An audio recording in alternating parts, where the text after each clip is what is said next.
In a dazzling, otherworldly realm, a young prodigy with dark hair and blazing red eyes makes a solemn vow, his ambition burning brighter than any star.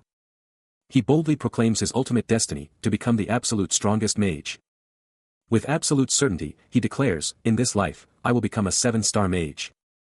3 centuries later, the world was utterly transformed, a new era dawning. But Rin was back, reborn into this new age, ready to seize his destiny once more. Elsewhere, in a vibrant city, his loyal allies, Keese and Lista, look to the sky, their thoughts a mystery. Those intense memories, the powerful vows, they were nothing but a grand illusion. A blood-red mist engulfs everything, shattering the illusion. Yet, even now, Rin pushes forward, a lone figure in a desolate, snow-choked forest, his green cloak a beacon against the stark white. He remembers it all, the day black magic ripped through his very soul.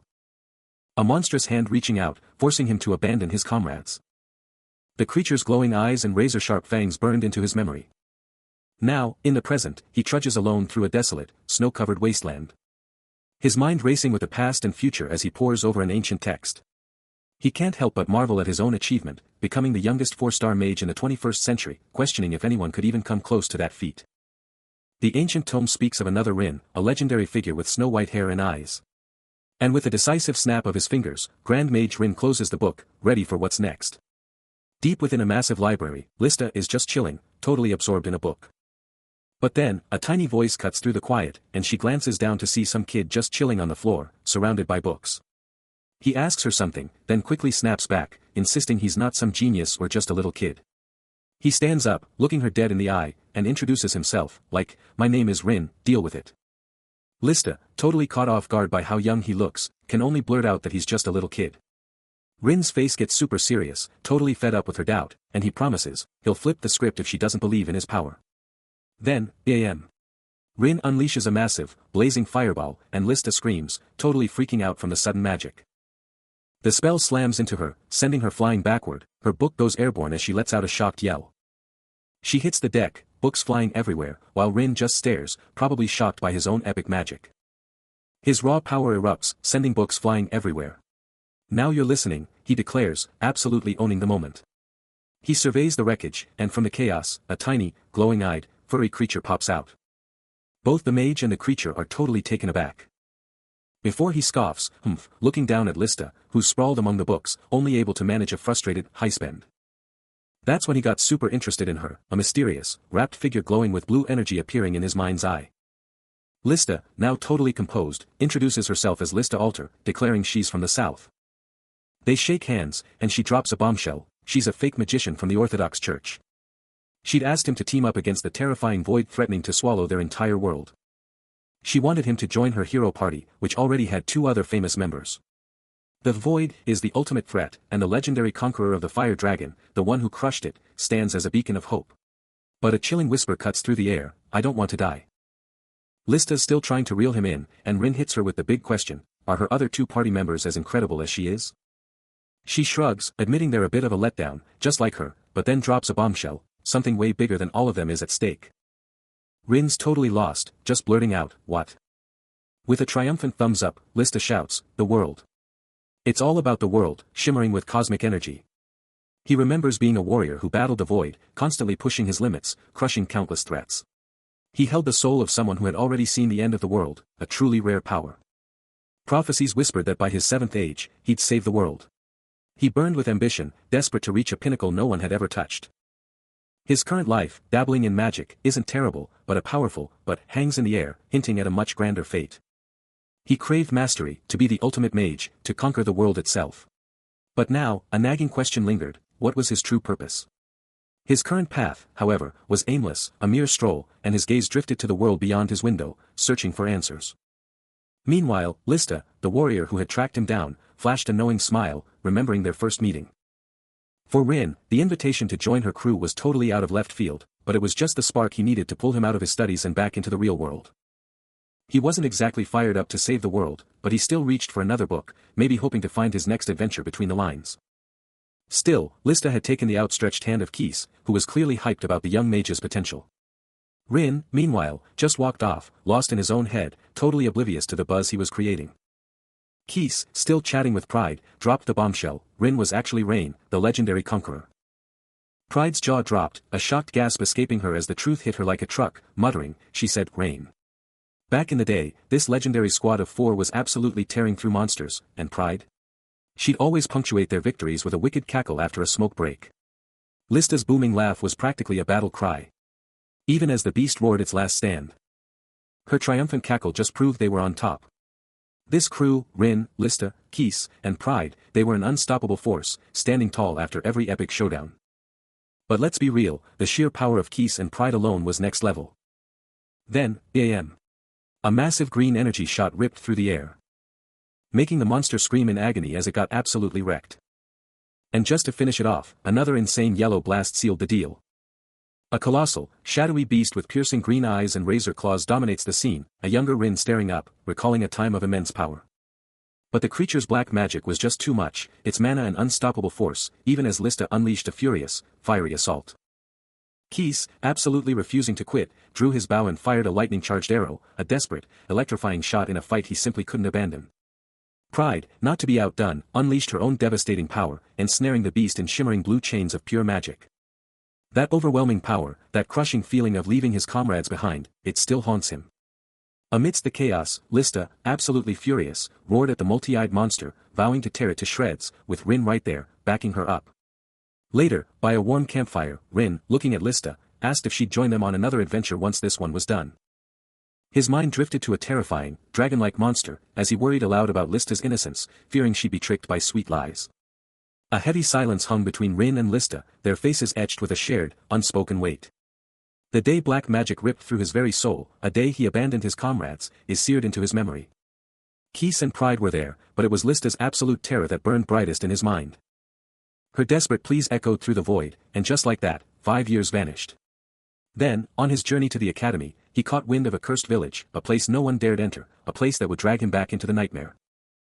The scream still haunted him, begging him to retreat, but the raw, innocent blood scent ignited his fury, forcing him to confront the black magic head-on. Her final, desperate plea before the abyss swallowed her, "Save me." He was forged in a crucible of sorrow, a consuming darkness that now pulsed with raw power through his very hand. His end felt imminent, surrounded by his terrified allies, the weight of their despair crushing him. As his eyes flared with an unholy light, Pride's voice tore through the chaos, a desperate, primal scream, "Rin, wake up. Do it. Pride, please. Do something."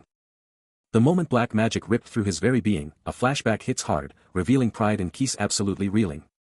He recalls ditching his crew, a raw, agonizing look on his face as he stares down, trapped in that brutal memory. Pride, her face a mask of pure panic, gasps that she can't handle this, as Lista looks on, totally freaking out. A violent cough rips through Rin, his body screaming in agony, but his friends desperately tell him not to worry, their voices cracking with fragile hope. Through the sheer agony, he pushes out a hand, a brilliant blue symbol igniting on his palm, engulfed by dark, chaotic energy. He forged this power. This was a divine shield forged from his very soul, a spell he could only unleash from the deepest part of his heart, a last-ditch effort born from pure desperation. This insane magic, once fully unleashed, would totally heal his body after a dormant phase, a brutal transformation for a shot at living. But the price was astronomical, as blood streams from his mouth, the dark energy still raging around his extended hand. He had no clue how much it would cost to save himself, as blue energy explodes around him, and he finally crashes down, utterly spent. He knew, deep down, that this was the only path left to take. As a crystalline barrier began to form, a faint crack echoed through the silence. Lista, her eyes squeezed shut in anguish, knew she couldn't go back, no matter what. Lying on the cold ground, Rin reflected on his desperate resolve, he had made a choice to win. A tear escaped Lista's closed eyes, a silent plea for the promise he had made, he had promised to see her again. Their clasped hands were a testament to that vow, a fragile hope in the face of an uncertain future. As the crystalline structure solidified around him, Rin could almost hear her voice, asking if he was truly coming back. His gaze hardened, a silent resolve burning within him, then.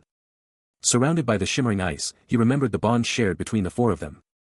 Pride's face contorts in agony, her voice a desperate cry, questioning if they weren't meant to grow old together, as the day he confronted black magic ripped through his very soul. Lista, her eyes brimming with tears, could only utter a choked, questioning sound. While Rin, trapped in shimmering ice, heard her vow to remain by his side until he awakened. But gazing upon the desolate, burning horizon, he understood he couldn't reciprocate that promise. Through his ultimate sacrifice, he could save his comrades' lives. He ultimately left the 4 of them behind, transforming into a soul, his consciousness a mere fragment of his former self. And in this new form, he ascended to become the guardian of the divine realm. His eyes, now burdened with the weight of his new existence, pierced into an unseen distance. A hand reached out, perhaps for what was lost, or for what still endured. He flashes back to the moment black magic ripped through his very essence, a brutal sacrifice made as he abandoned his allies. Dark, chaotic energy engulfed him, swallowing him whole. As the military dragon shrieked its approach, his friends were already in a desperate fight for their lives. Keys fired, Lista slashed, and Pride blasted, a furious, combined assault against the overwhelming darkness. The battlefield exploded in a maelstrom of magic and shadows, a chaotic, brutal clash against the dark entities. Their journey, meant for a happy ending, was already over, and he recalled abandoning his comrades, his hand outstretched as they battled on. Then, only darkness. But when he finally opened his eyes, he found himself in a strange, new place, bathed in a brilliant, ethereal glow. His eyes, once closed in oblivion, now begin to crack open, hinting at a new dawn. But what's this? His irises blaze with an intense, shocking crimson. A concerned voice cuts through the silence. Rain, are you all right? Pride's hand rests on his shoulder, her eyes wide with concern. As he slowly turns. One word, a question, screams in his mind, Mother. Pride, utterly baffled, questions his memory, knowing his past. Then, a sudden, jarring crash rips through the air, making him clutch his head. Lost in a haze of disorientation, he stares up at a sky he doesn't recognize, his mind a total blank. One burning question cuts through the haze, forcing him to ask, where am I? Suddenly, he's plunged into a chaotic, bustling town, a blindfold now covering his eyes, as the unfamiliar world assaults his other senses. In the heart of the Holy See, a dark-haired figure announces their arrival at the legendary Heroes' Square. Rin, lost in thought, barely registers the words, his mind already consumed by the echoes of what once was. A heavy silence falls, a prelude to his inner turmoil. He steps closer to a towering monument, and the floodgates of memory burst open. A vivid flashback. His legendary squad, Lista, Kees, Pride, and Sanghael, standing shoulder to shoulder with him, a force to be reckoned with, their eyes burning with unshakable resolve. The monument's cold stone confirms the names, a chilling testament to their shared history, even his own name, Rin, carved among the heroes. He remains a lone figure before the hallowed stone, a silent guardian of forgotten glory. He's staring at the monument, the names of his crew carved in stone, but then a chilling thought hits him like a truck. He whips around to a random woman, demanding to know the year, totally freaking her out with his wild energy. His eyes are bugging out, a cold dread creeping in, and he practically shouts the question again. She's totally weirded out by his panic, but tells him it's the Persian year 1418. That number just hangs in the air, and Rin's brain starts to short-circuit. A faint purple glow starts pulsing around him as he double-checks the year, his mind absolutely blown trying to process this insane truth. That weird feeling in his body amps up, totally disorienting him, and he's left wondering what the heck happened to cause such a massive time jump. His mind flashes back to the good old days with his squad, Lista's laughs, Kisa's jokes, Pride's chill vibes, a total gut punch compared to his messed up present. The horrifying truth slams into him like a meteor, everything he knew, every memory, every friend, it was all 300 years ago. He's trapped in his own head, asking the impossible, did they win? But deep down, he knows it's a pointless question. Before a towering statue, he sees the truth, the heroes of his time absolutely crushed it, and that's why this epic monument exists. Then, a voice from the past, Pride, cuts through his thoughts, almost reading his mind, hey Rin, you're totally wondering what went down with us, right? Trust me, it's a shocker.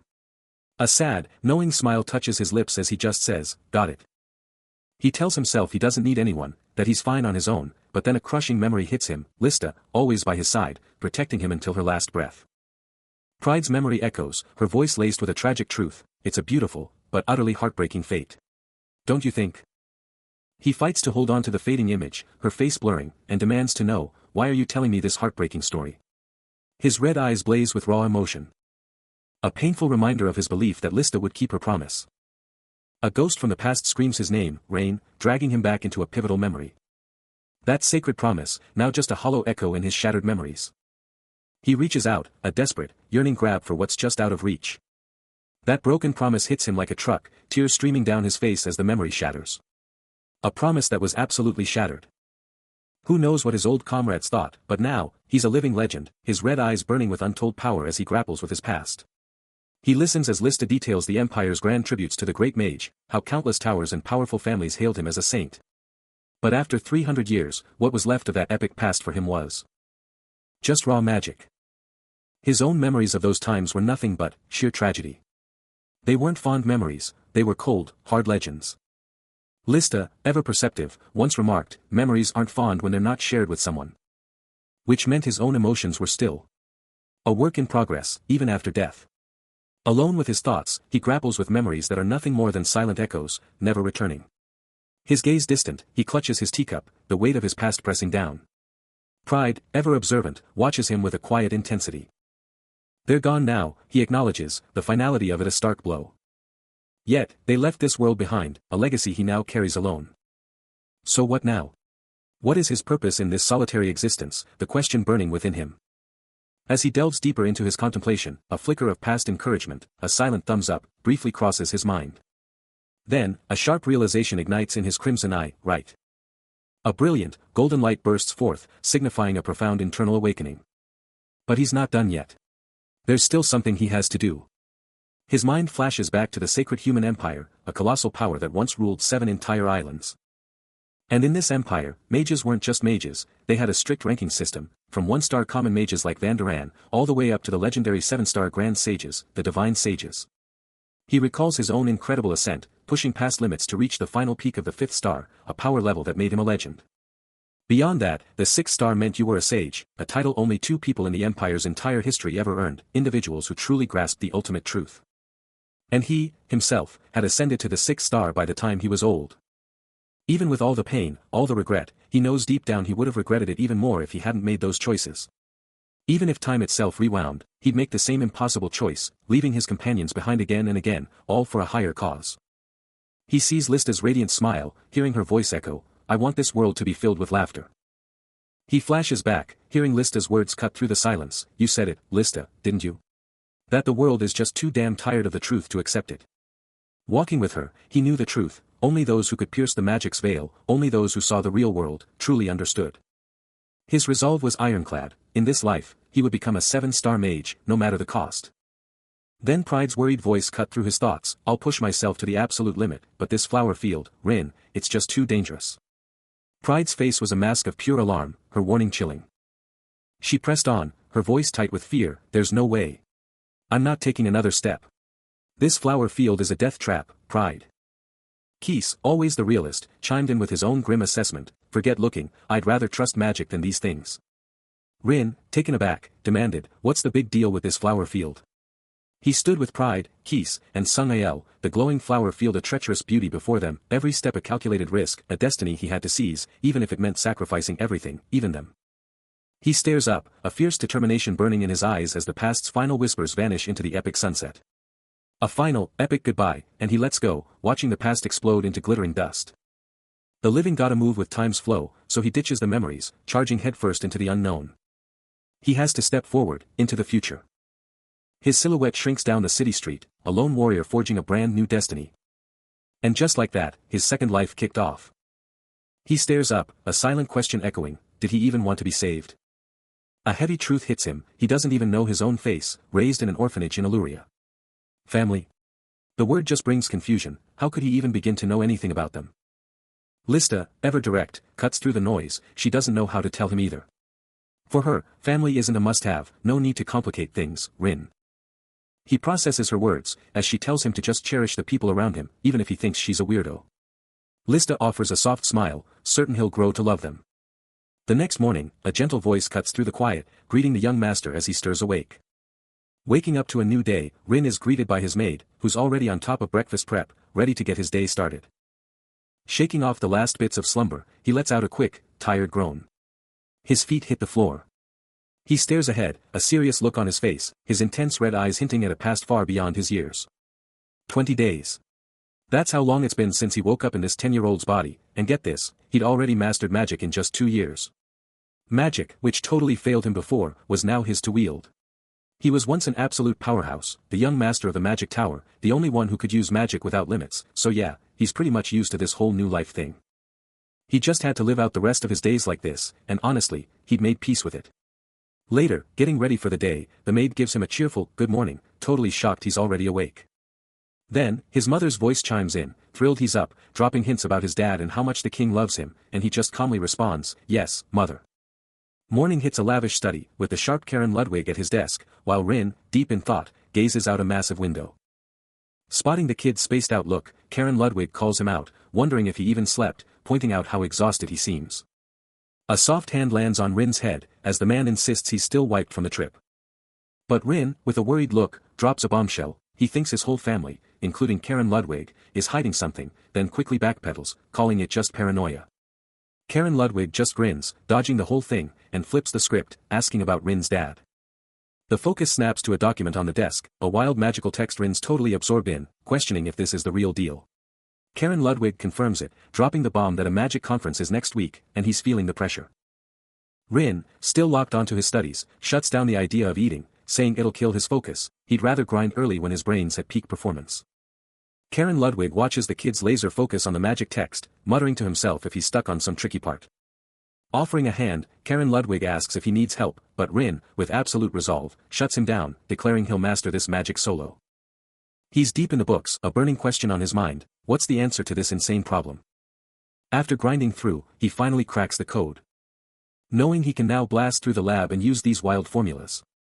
A secret formula, buried for ages, just pops out from the pages. This was some seriously ancient magic, so next level that even the Empire's top mages couldn't figure it out. But it was actually just hidden in plain sight, tucked away in basic magic from 200 years ago. Rin's just crushing it, mastering countless formulas to whip up spells like floods and fireballs with insane speed. Karen Ludwig watches, realizing he's already an advanced mage, but she figures he can only hit 4-star status on his own. As the butler holds the book, Rin's eyes blaze with an intense, crimson glow, a clear sign of his exploding power. He was beyond human needs, no hunger, no thirst, just pure focus on his studies. Even breakfast was for reading. No family, no parents, no sister, just him. But then, a tiny head popped through the door, a girl named Barry, calling him Appa. Pitch black hair, fiery red eyes, she was practically his twin. Just as fast, she'd vanish, leaving only a slightly open door and a faint sound. Rin, the Grand Mage, takes a moment, peering out a massive window from his opulent study. But his thoughts are elsewhere, pulled into a dark past, a memory of black magic ripping through his very essence, of comrades left behind. And the agonizing inability to even recall their faces, haunted by the belief that his own weakness sealed their fate. Snapping back to reality, he's surrounded by ancient tomes, completely absorbed in his reading. But a phantom voice still rings in his ears, a desperate cry to cherish what he has, calling his name with an urgent plea. He grabs another book, the soft sound of turning pages a stark contrast to the storm raging inside him. Suddenly, Karen Ludwig's sharp voice breaks the quiet, challenging his potion choice, but Rin coolly stands by his decision. Then, shifting his focus to Barry, he calmly offers to teach her magic, a quiet determination in his voice. But the young girl hesitates, watching him from the doorway, a thoughtful, almost sad, look on her face. A quiet question hangs, and Rin, ever the gentle soul, asks if she wants to play. But with a sudden dash, Barry bolts from the room, leaving him in solitude. He just sits there, legs swinging, lost in thought about their talk. A soft tap, tap, tap as he ponders Barry's words, questioning if she truly grasps the gravity of magic. Then, he grabs a book, a magic tome, ready to drop some knowledge. He shows her the wild formulas inside, and Barry's like, "You always reading these books?" He just says, "Nah." He lets out a soft sniff, staring out the window, his mind wandering to the real deal with magic and what it takes. Suddenly, his mind snaps back to a desolate wasteland, to the day black magic ripped through his very soul, his squad, Lista, Keese, Pride, and Sangael, all there, grim and ready for war. The memory twists, revealing the brutal truth: he abandoned his comrades, with a younger Lista staring down at him from a treacherous cliff. He was always grumbling because Lista treated him like a kid. But to be honest, he cherished those moments. Snapping back to reality, Rin points to the book, asking Barry what's tripping her up, and she's all like, "Yeah." He nods, ready to break it down, explaining that magic is basically your inner mana turning into outer energy. He dives deeper, revealing that magic's properties come from the magic stone itself: flame stone, fire magic, boom. Flipping open a massive, ancient book, he continues, revealing that a wind stone means wind magic, which is why this very book is packed with 10 wind property spells, making Barry gasp, "Whoa. Wind." Then, it's all about runes, the symbols that dictate magic's effect, basically the commands for the spell. He gives a clear example, demonstrating that a triangular rune instantly conjures fire magic, specifically fire property binding magic. After his epic explanation, Barry just stares up at him, totally lost, and drops the ultimate curveball: "What's math?" He's deep in thought, lost in the magic's intricacies, but Barry? She's just staring up, totally bewildered by his quiet intensity. Snapping out of it, he dives back into teaching, dropping knowledge bombs about fire runes for fire magic, then bam. He hits her with the mana subtraction theory basics. But Karen's watching, and he can't believe it. The young master's totally different now, actually teaching the small stuff, not just being a lone wolf anymore. Rin's mom sees his focus and just can't help but let out a shocked, "Oh, my." She's overflowing with pure joy, desperate to freeze this perfect moment in time. Pulling him into a tight hug, she vows to cherish this memory for all time. But her face changes, a hint of worry creeping in as she admits that with Barry's current situation, this teaching gig is gonna be tough, but Rin's not giving up. He keeps teaching Barry magic, grinding out regular lessons ever since he got back from that dungeon.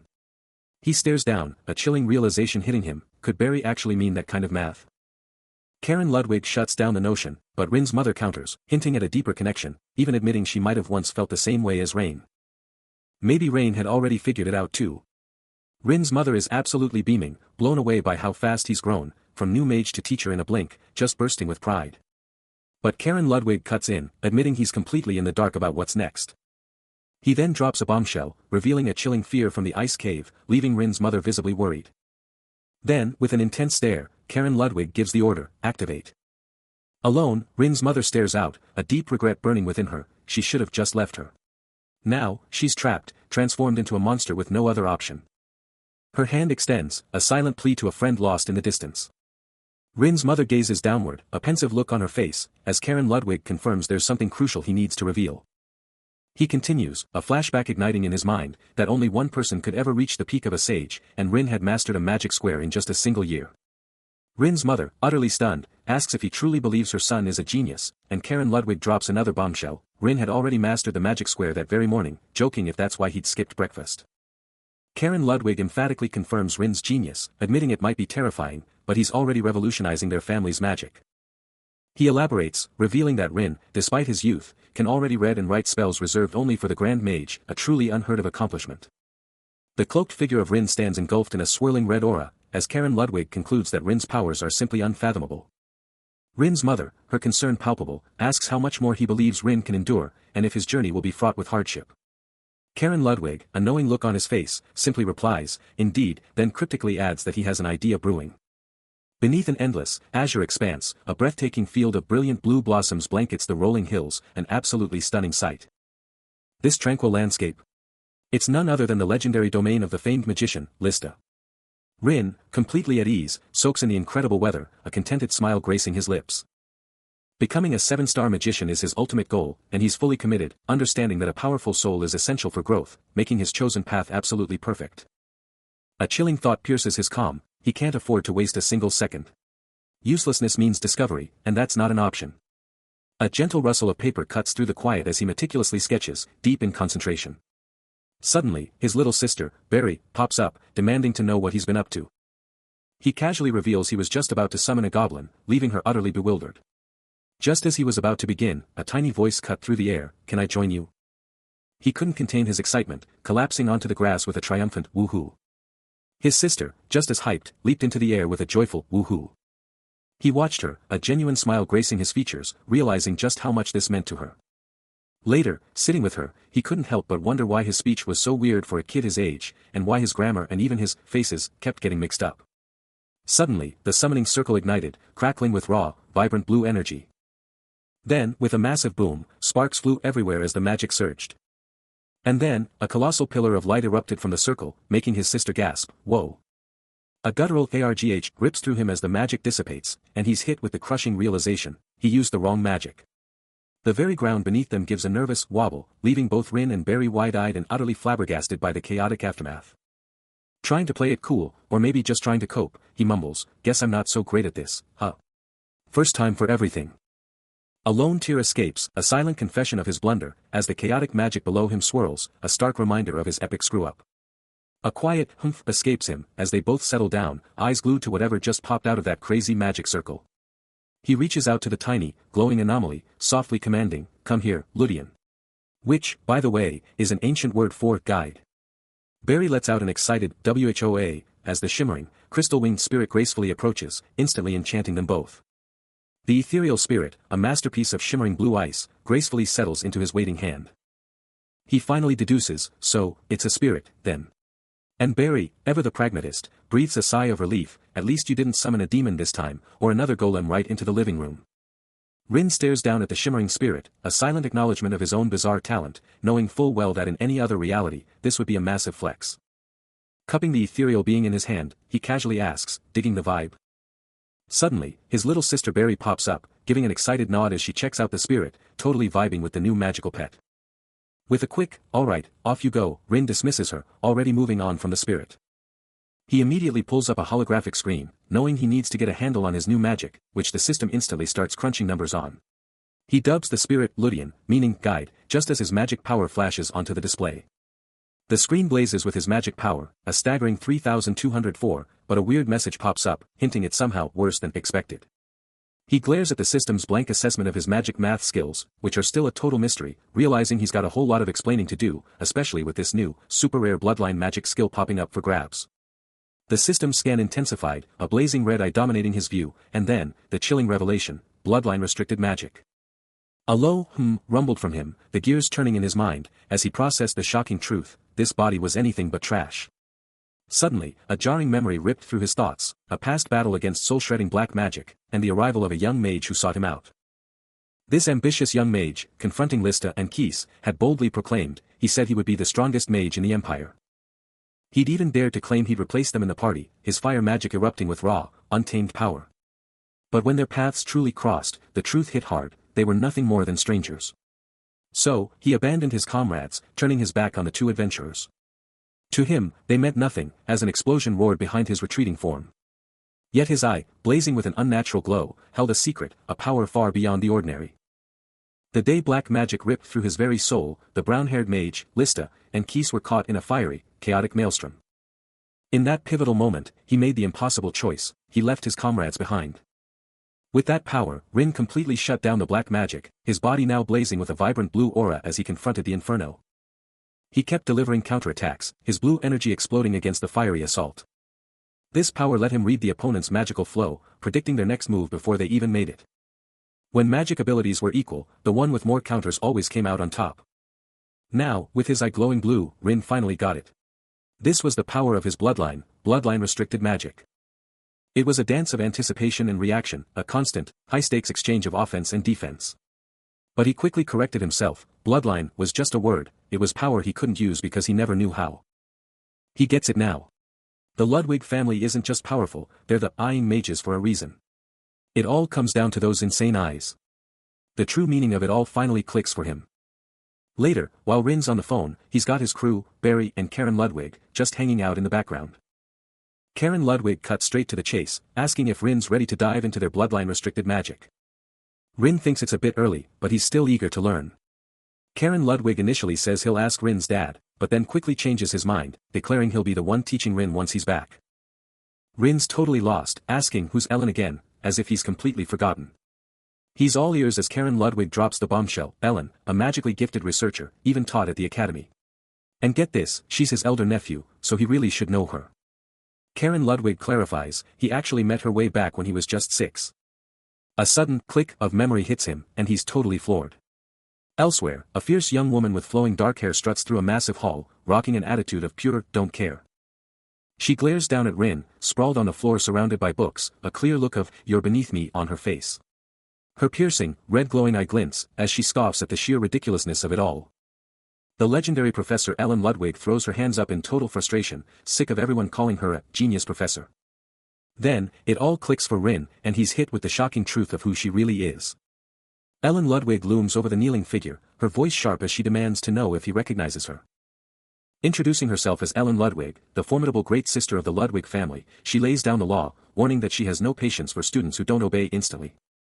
His eyes narrowed, Rin gives a terse reply, signaling his comprehension of her strict instructions. Thus commence the grueling, bloodline-restricted magic lessons, under the watchful, cosmic gaze of the universe.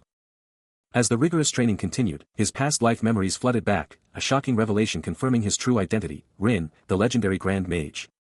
Deep in the library's hushed halls, a subtle, electric hum begins to radiate from him, a precursor to something immense. Then, his eyes ignite with an infernal red, and a torrent of crackling, ruby-red energy explodes from his form, an overwhelming, raw power unleashed. He clutches his head, a scream caught in his throat as the immense power threatens to shatter him, the sheer force of it cracking his very being.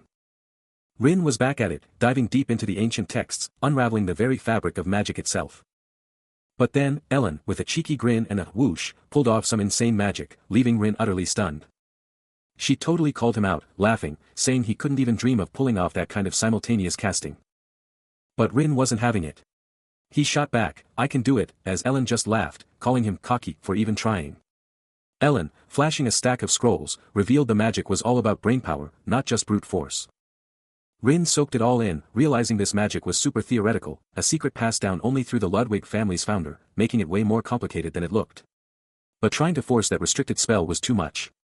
It hit him hard, sending him crashing into a guard's arms, completely overwhelmed by the magical feedback. Ellen later called him out for holding back, but he just said he didn't want to overdo it, and she fired back that doing nothing was the real problem. Taking her words to heart, Rin gave a deep bow, thanking her for the guidance and announcing he'd take it from here, ready to push his limits. He's just chilling by the window, taking it all in, while Ellen's totally zoned in at the desk. Then, out of nowhere, she snaps her head up, a sly grin spreading as she challenges him, "Hold up, what? You're telling me you don't need my help? Don't get too cocky." Her voice drops, a mischievous glint in her gaze, "Because whatever you pull." He's still furiously scribbling away, pen scratching, when she playfully jabs, "Yeah, like that's gonna work." But he fires back, "I know. You're black outside. You can't come in and help." Pen scratching, he's locked in at the desk, Ellen now looming behind him, watching his every move. He's still grinding away, pen scratching, while she's just chilling, buried in a book, the whole room buzzing with study vibes. He lets out a thoughtful as he figures out his next move. Then, with a quick swish, he whips out a finished paper and shoves it her way. Now they're both hunched over the desk, eyes glued to the document, with that faint pen scratching still in the air. The moment of truth arrives as the paper slides into view, and Ellen Ludwig dives straight into Rin's masterpiece. Flipping through the pages with an intense focus, while he's practically vibrating with anticipation right beside her. Her expression turns thoughtful as she stares out the window, the sheer depth of his findings clearly hitting her hard. A quick flashback reveals the grind, the relentless scratching of his pen, a determined as he pushed his limits, pouring everything into his research. Pages flying as his genius flowed. His hand a blur of motion, every single scratch a testament to his absolute dedication. Suddenly, back in the present, Ellen's still deep in the text, pages rustling, when Rin lets out a shocked, his eyes practically bugging out. His face contorts in pure shock, as he can only stammer, "What the?" Ellen Ludwig, hidden behind a curtain, is laser-focused on Rin, questioning if this is the ultimate magic showdown or if he's just playing mind games with her. Then, a voice cuts through the tension, declaring, "Break time." Ellen looks absolutely drained, and Rin, using his alias, calls out, "Rain." He calls out once more, then, in a quick cut, asks his mother, "What's up, Mom?" His mother, absolutely beaming, tells him he has no clue how adorable Ellen was, confessing her cuteness made her forget she was even a teacher, and then drops the bombshell that Ellen is probably testing him with everything she's got. She doubles down, insisting he has no idea how adorable Ellen was, and then wonders if the definition of adorable itself has been rewritten. A subtle scritch sound echoes, and a thought hits him, could the very meaning of adorable have shifted over 3 centuries? Back to the grind. Ellen and Rin are now side by side at the desk, totally absorbed in their books. Ellen keeps her focus locked on the text, but Rin's eyes suddenly go wide with shock, blown away by something he just read. He lets out a soft whistle, his fingers flying through the pages of the textbook like a pro. He lets out a frustrated sigh, this material is such a pain, even worse than dealing with his little sister, Barry. Suddenly, he flinches hard, hearing the unmistakable voice of his Aunt Ellen. He shoves the book at her, confessing he's totally lost and needs her to break it down for him.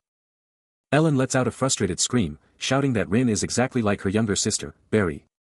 She shoves a different book at him, demanding he figure it out himself and get the answer, like, now. Rin fires back, asking why he doesn't know, but she shuts him down, asking what he's even done with his life for the last 9 years. He yells that it's unfair and dares her to try it herself, but she just tells him to get the answer already, completely ignoring his protests. Rin's eyes just absolutely exploded with crimson power, a wild vortex of magic ripping around him as he shouted in pure disbelief. And it was all thanks to Ellen's brutal lessons, which, despite being a total grind, let him hyperfocus and speedrun the ritual of life's experience, a non-stop info dump with papers flying everywhere as he just devoured the knowledge. But now, with his vision totally jacked up, he could literally see the mana flowing and the world's mortality, every single piece of black magic he'd ever imagined was now right there, crystal clear. That's when his red eyes truly unlocked, letting him see the world's mortality like never before. Everything just clicked into place, the mana flow, the world's mortality, and all that black magic he'd seen in his head, it was all right there, making perfect sense. With magic symbols going wild around him, he finally got it, the real question of what magic actually is, and now he had the answer staring him in the face. He saw everything, realizing that his old magic was just basic math to the noob magician he used to be, a total glow-up compared to his current god-tier insight.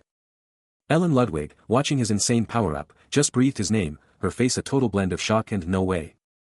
She confirmed his absolute win, her voice dripping with pure shock, like, how did he even pull that off in just 10 days? Even after mastering the special magic, the grind for true power was relentless. It took him 7 years to get here, but they said it would take another 10 just to hit 5-star magic.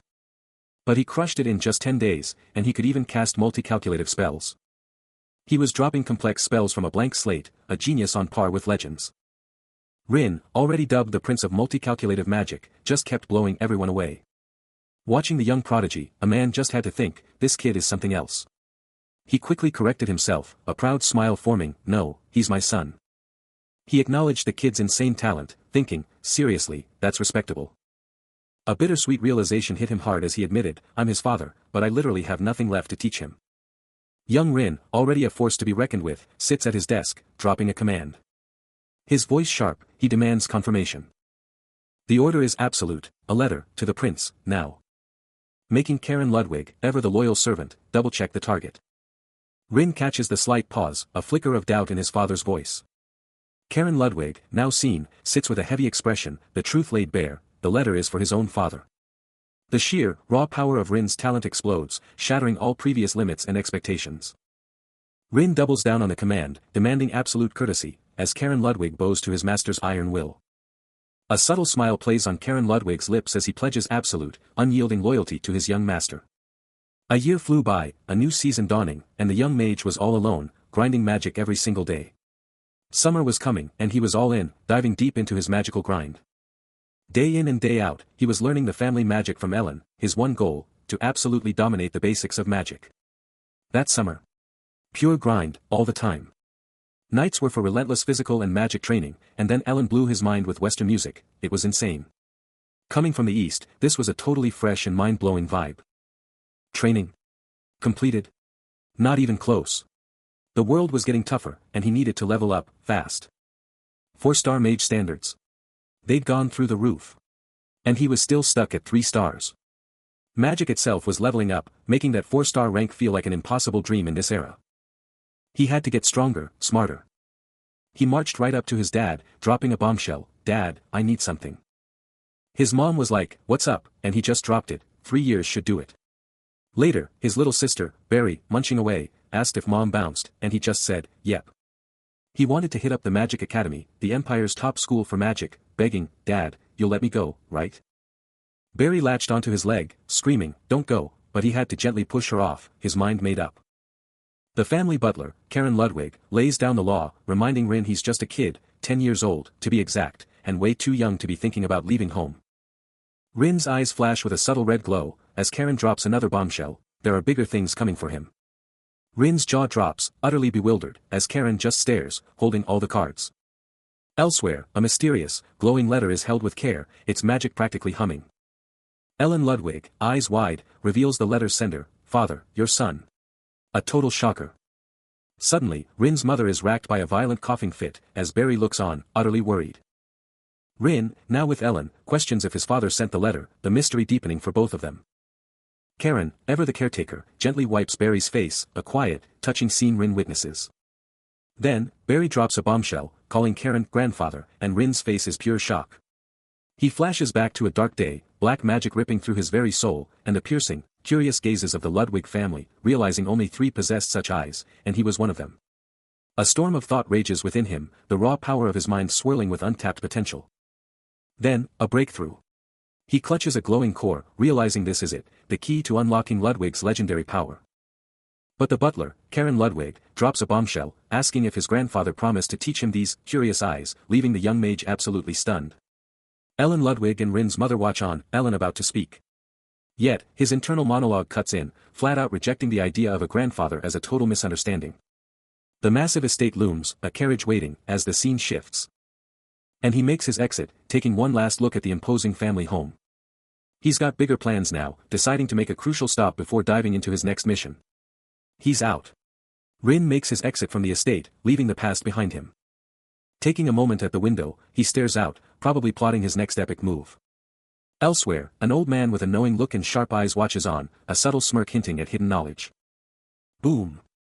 Ellen Ludwig unleashes a burst of pure, glowing red power from her hand.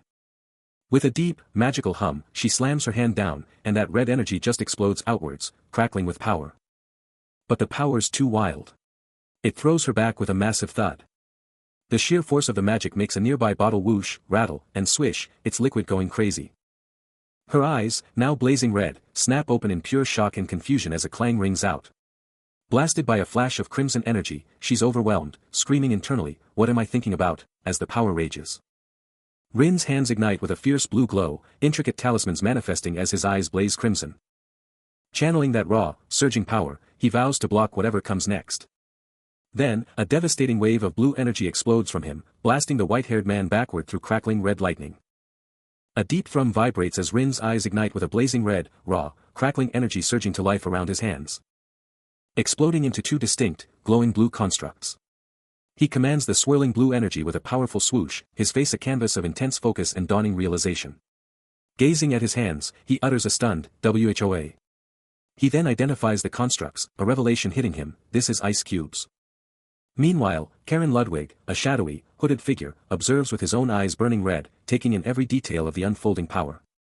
With an intense gaze and a knowing smirk, he declares, "It's easy to control as I wish."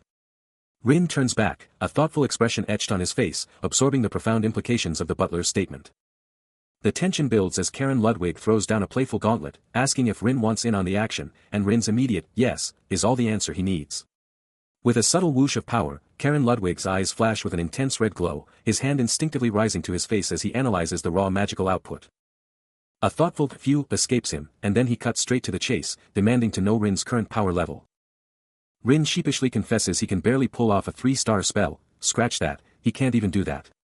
Karen Ludwig's jaw practically drops. "What? 3-star magic?" he exclaims, genuinely shocked. Even with that low rank, Karen Ludwig can sense the raw, immense magic power radiating from Rin, but he quickly reminds him that with his current level, he's still got a monumental journey ahead. A fierce blue aura ignites around Rin, as he stares down the challenge, demanding to know if it's truly impossible to reach the top. Dropping into a deep bow before his grandfather, Rin passionately pleads for guidance, begging him to show the path to ultimate mastery. He knows the training under Karen Ludwig will be brutal, but he's ready for it, because that's the only way to truly master his craft. A warm smile spreads across his face, as Karen Ludwig officially welcomes Rin back to the Ludwig clan, suggesting a well-deserved cup of tea after his long journey. The day black magic ripped through his very soul, he abandoned his comrades, but now, under Karen Ludwig's intense scrutiny, the real challenge was about to begin. The veteran mage stared down, ready to unleash hell and push the young prodigy to his absolute breaking point. Then, bam! A heavy impact sent him crashing to the ground, the force echoing with a brutal thud. Struggling to get up, pure magic violently crackled and exploded around him. "You need to learn how to handle the magic power you have," Karen Ludwig's voice boomed, as Rin was slammed down again. "Now. Quickly." Panting on the cold ground, he heard the relentless barrage of questions. "Magic? Don't make me repeat myself. Are you only going to be able to use your magic in a controlled or activated form? Get a move on." Karen Ludwig, hands blazing with golden energy, watched his progress, knowing that if he taught Rin one thing, the kid learned 10, a true genius who mastered in a week what others took a month to grasp.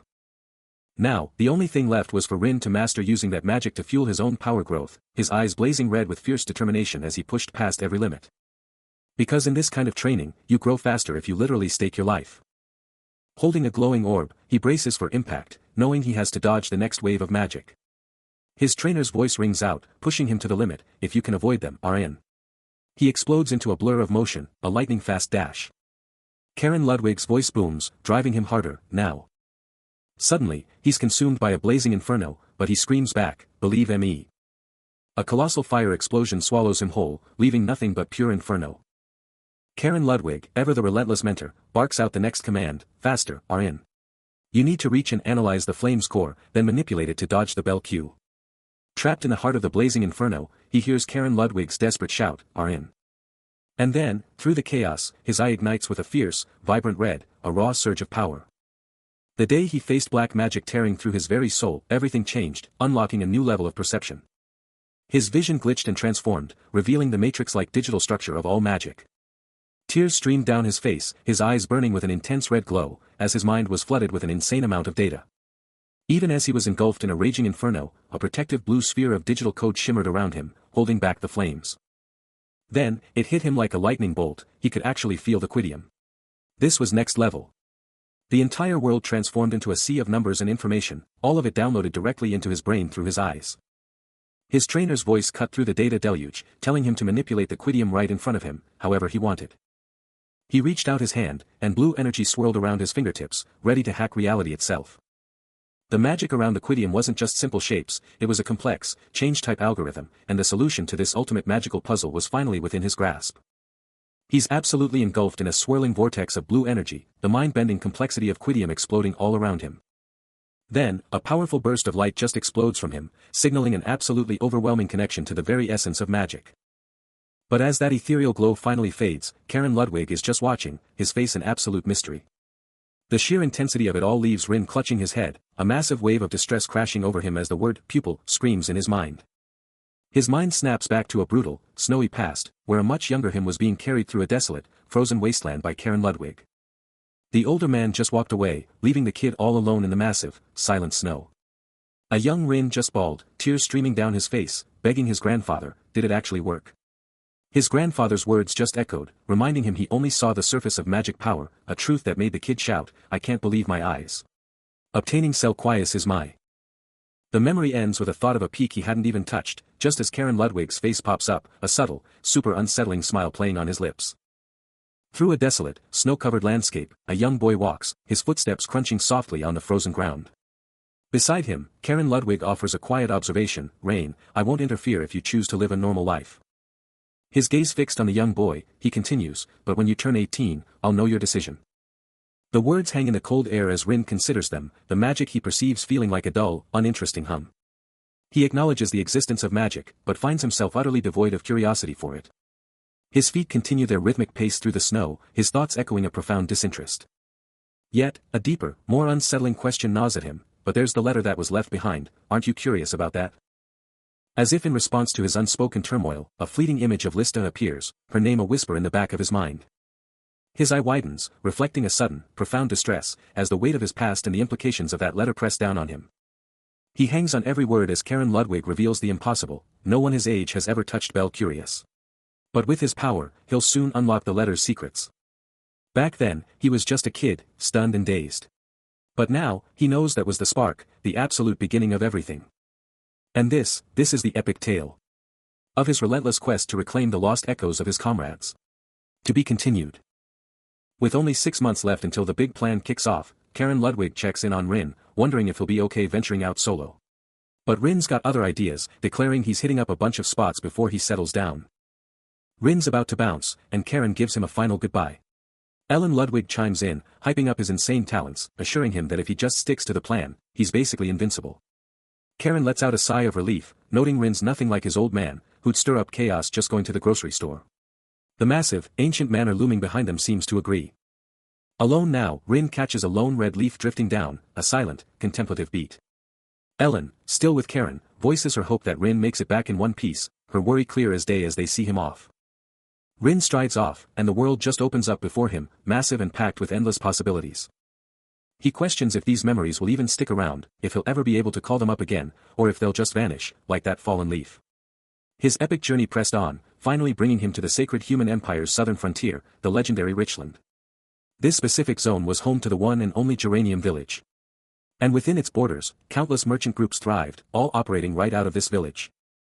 An old-timer, rocking a massive straw hat, immediately called him out, "You ain't from round here, are ya?" Then, he hit him with the million-dollar question, "You a merchant, kid?" The old man then spilled the tea, revealing their merchant group's founders were once part of a legendary guild, and their epic history was totally something to brag about. He even dropped that their straw hats were a symbol of their heritage, then cheekily asked Rin, "Pretty snazzy, huh?" But Rin, ever the pragmatist, cut to the chase, "Any drama with your merchant group or the village?" The old man's face darkened as he confirmed, "Yeah, we got a problem." He revealed the trouble lay on the narrow road ahead, a path absolutely bursting with vibrant red flowers. A brutal monster had suddenly popped up on that very trail, and now, dozens of people were just gone. He's getting the lowdown from an old-timer. The big boss wants them to chill until a hunter squad rolls up, because the buyers are already getting antsy. But his thoughts quickly shift from village politics to the real terror, the monsters themselves, beings utterly warped by dark, forbidden magic. These weren't just beasts, they were twisted, grotesque abominations, their very essence, heart, body, and mind, utterly corrupted by savage, dark magic. A surge of power, a glowing red hand, a stark reminder of the crushing reality. Even legendary heroes were powerless against this level of corruption. But he's not going down like that. He's making a solemn vow, he'll become a mage who stands at the absolute pinnacle of power. With the village fading into the distance, he presses on beneath the pale crescent moon, autumn's fiery leaves whispering secrets around him. A heavy fatigue starts to creep in, leaving him feeling utterly dazed. Then, a mysterious light flickers in the distance, but he quickly realizes it's not actually moving closer. He's on the move, but his mind is already elsewhere, brushing off the low-rank monster as a non-issue. Eyes scanning the path, he's focused on what's next. No worries, right? The hunter squad's got this, he figures. Making a quick call, he's hitting the overland path, a great choice, apparently. The overland path just keeps going. Whoa! A giant golem monster with a glowing core just pops up, making him rethink his route. Looks like he'll have to skirt the goblin battlefront to get to Tebeden. But then, a thought hits him, an unexplored field in the eastern forest. He's already asking, where is it? But before he can even move, a furious voice rips through the silence, snapping, what the hell are you doing here? The white-haired guy, with a red-haired woman beside him, is fuming, calling him out as a fake hunter who ordered them to ditch their frontline post, and now the whole battlefront is a mess because of it. He's on the spot. The red-haired woman is absolutely tearing into him, demanding answers about why he bailed on his post and left everyone to die. She's not letting up, her eyes practically burning a hole through him, insisting that the entire mess on the battlefield is all his fault. Then the white-haired guy jumps in, his voice super serious, dropping the bomb that the monsters have leveled up, their mana off the charts, and they've been planning this whole thing. A terrifying, shadowy monster, crackling with dark power, flashes in his mind, a grim vision of the growing danger. Rin, looking absolutely crushed, can only manage a desperate whisper, begging to know what he's even supposed to do against this impossible situation. The white-haired man stares him down, his gaze totally unyielding, and basically tells Rin he better grow up and stop ditching his comrades. Totally overwhelmed, Rin grabs his head, their accusations hitting him hard, as a dark memory flashes back, a day when black magic ripped through his very being. He remembers leaving his friends in the dust, a choice he now blames on being utterly drained and too weak to fight on. Now, all alone in a bamboo forest, he's kneeling, staring into the glowing embers of a tiny fire, the harsh accusation still ringing in his ears. And then, a searing memory of a hand reaching out, engulfed in a dark, fiery aura, began to tear through his mind. He saw himself, cloaked and hunched, staring down at the forest floor. Small, scurrying creatures darted through the undergrowth, their movements frantic and desperate. A chilling swish and rustle echoed through the vibrant, blood-red foliage as he turned and walked away. The sounds of a swoosh and whoosh followed his retreating form, a haunting symphony of his abandonment.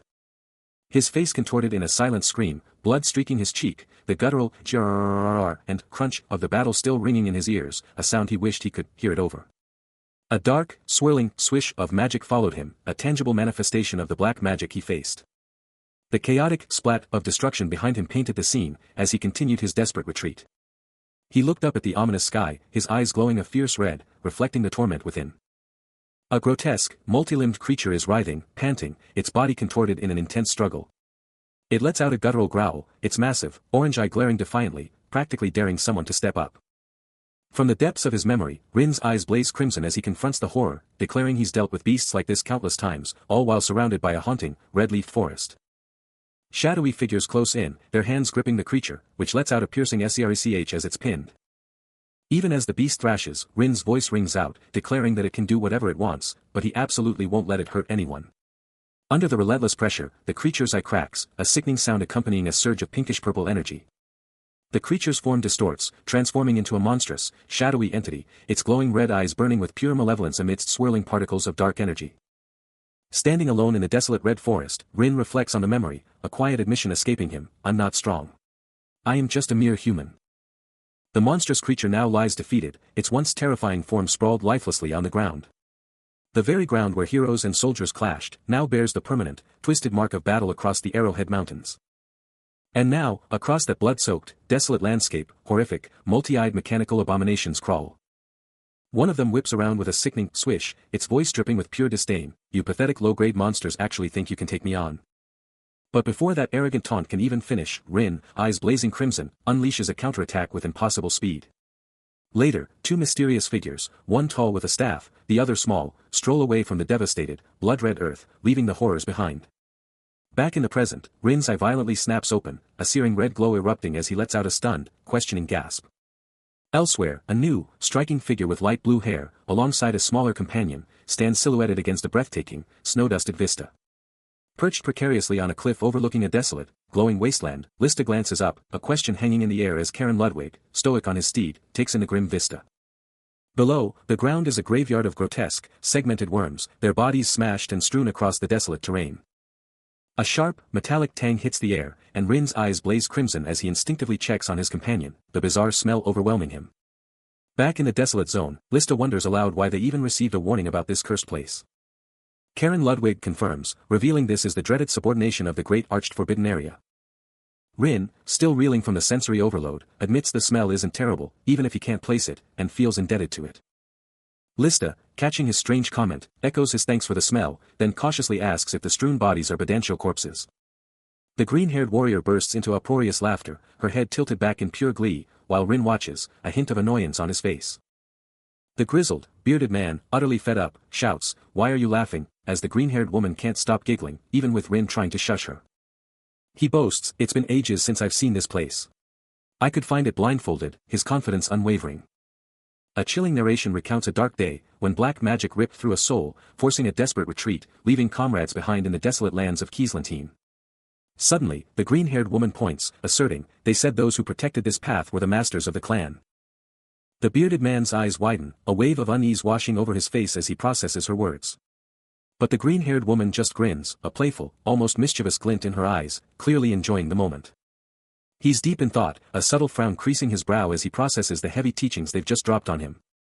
Suddenly, a booming voice shatters his focus, the bearded man practically shouting about how awesome it is, a perfect day for festivals and all the free booze you can handle. He keeps going, hyping them up to taste the sun and moon, to truly connect with their inner selves, but the green-haired woman cuts in, her face serious, asking if they're actually prepared for the entrance and the return journey. Without hesitation, Rin bolts forward, leaving his companions in the dust as he vanishes into the stunning, fiery autumn leaves. His boot crunches through the thick carpet of leaves, and the green-haired woman points out how messy the path is because of all the foliage. But the bearded man immediately fires back, claiming they do clean the path, then awkwardly adds that they can't exactly clean up after themselves. They keep moving, the bearded man letting out a hearty laugh, but Rin just keeps walking, his face unreadable, taking in everything around him. The epic journey pushes deeper into the vibrant autumn forest. Suddenly, as they trek along, the bearded man drops a bombshell, suggesting a wish right here, and Rin's like, "A wish?" His face twists, a jolt of pure shock hitting him. And then, bam! A weathered gravestone, covered in autumn leaves, appears before them. More leaves cascade down, blanketing the somber stone. He's locked onto the grave, a silent question burning, as a powerful throb echoes deep inside him. The throb intensifies, felt by both of them, and then, his eyes ignite with a terrifying, crimson glow. The bearded man, unfazed, doubles down on his question, "Still want to make a wish here?" With his eyes still blazing, Rin demands an explanation, then drops the bombshell, "This is my mother's grave." The raw emotion is palpable. He's still at the gravestone, and the bearded man drops a bombshell, revealing he's been keeping this promise for over a decade. Then, out of nowhere, he just tells him to stop. Rin's totally baffled, asking why he'd even say that, but the bearded man just shrugs it off, wondering why anyone would be buried way out here in the woods. Then he hits Rin with another question, "Do you even know the story behind this grave, and, are you even from around here?"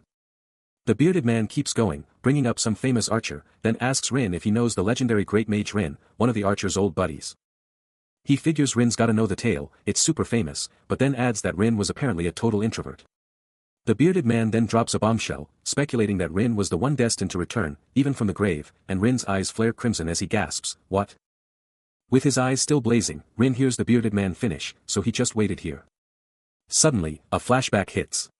A younger Rin, his mom, and a younger bearded man appear, with the bearded man's voice saying, You stayed with me back then." In the flashback, a tiny Rin clutches his mom, begging, "Mom, don't leave me alone." He flashes back to the moment black magic ripped through his very being, a fateful reunion with his mother and a younger bearded man in this world. But even then, a playful moment cuts through, the younger bearded man playfully telling him to stop laughing. Surrounded by a cascade of autumn leaves. A younger Rin's mind races, did he know this was the final goodbye? The scene cuts to a gravestone, a brutal confirmation that their paths would never cross again. His younger self's face twists in agony, desperately questioning the cruel finality.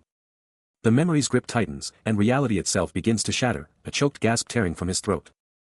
Overwhelmed, he screams, demanding to know why this torment is unfolding. The flashback climaxes with a heartbreaking vision of him and his mother, together among the brilliant autumn foliage. In a flash of memory, the bearded man pushes through a fiery autumn forest, red leaves exploding around him as he vows to save Rain. But then, a nightmare made real.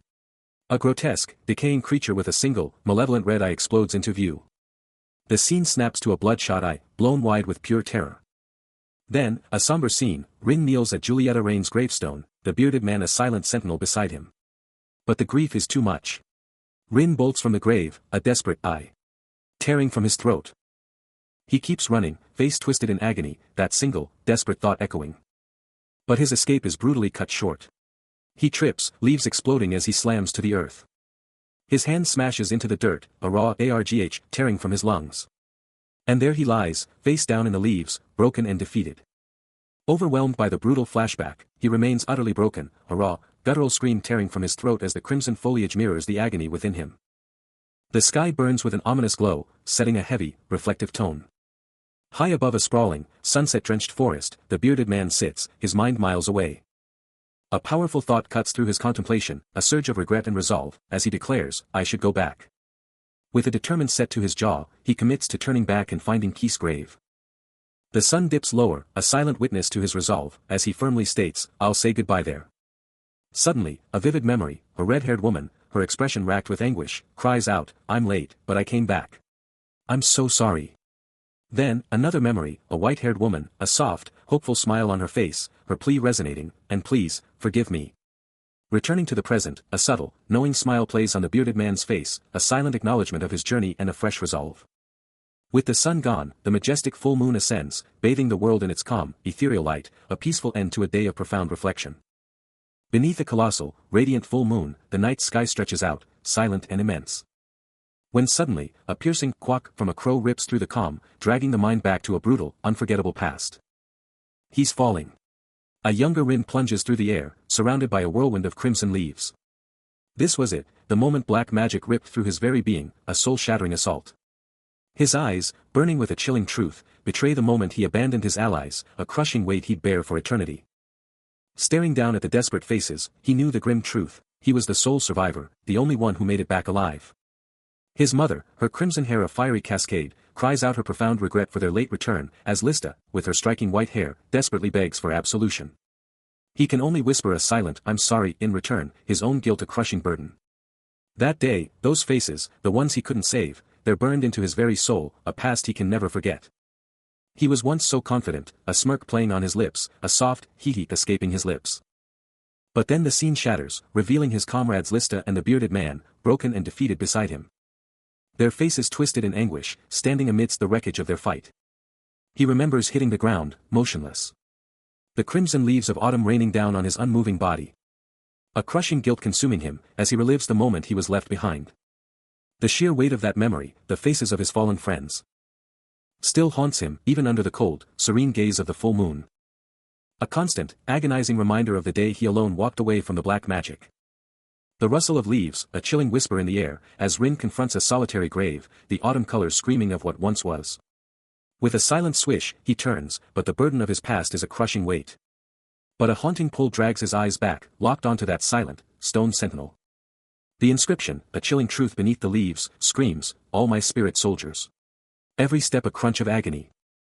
A defiant crunch underfoot, and his hand reaches out, a silent, burning vow in his grasp. The moment his fingers graze the stone, a womp of raw power explodes. A searing red glow bursts from his hand, consuming the very grave. The crimson light surges, swirling with an unholy, terrifying power. Then, a blinding, explosive flash. Pure, raw magic detonates outwards. A thunderous K.A. rips through the air as Rin is swallowed whole. His eyes now blaze with that same terrifying, crimson fire. A catastrophic boom rips through the air, unleashing a torrent of crushing crimson energy. flowing with an unstoppable, overwhelming force. Surging and shattering everything in its path. At its heart, Rin stands, a beacon of raw, untamed power, completely engulfed. The intense, scorching aura slowly beginning to recede around him in the gravestones. Though faint, dangerous embers still cling to his hands. He gazes down at the weathered stones, a profound weight settling upon him. Before turning to walk away, leaving the hallowed ground and his past behind him. He keeps moving, his steps light across the desolate earth. Leaving everything behind as he heads for a massive, ancient stone. A heavy regret weighs on him, and he whispers, "I'm sorry, kids." His feet keep moving, as he thinks, "It's not because I'm shy. I just lack courage." He glances up, a spark of determination in his gaze, "To meet you all, the..." But his eyes drop once more, clouded by sadness, courage to ask forgiveness. I'm. With two mysterious figures, maybe allies or ghosts, by his side. He pushes forward into the glowing distance, leaving the barren lands in his wake. Meanwhile, a new saga kicks off, ignited by a powerful, pulsating energy. The sky was absolutely massive, a breathtaking expanse of blue and white.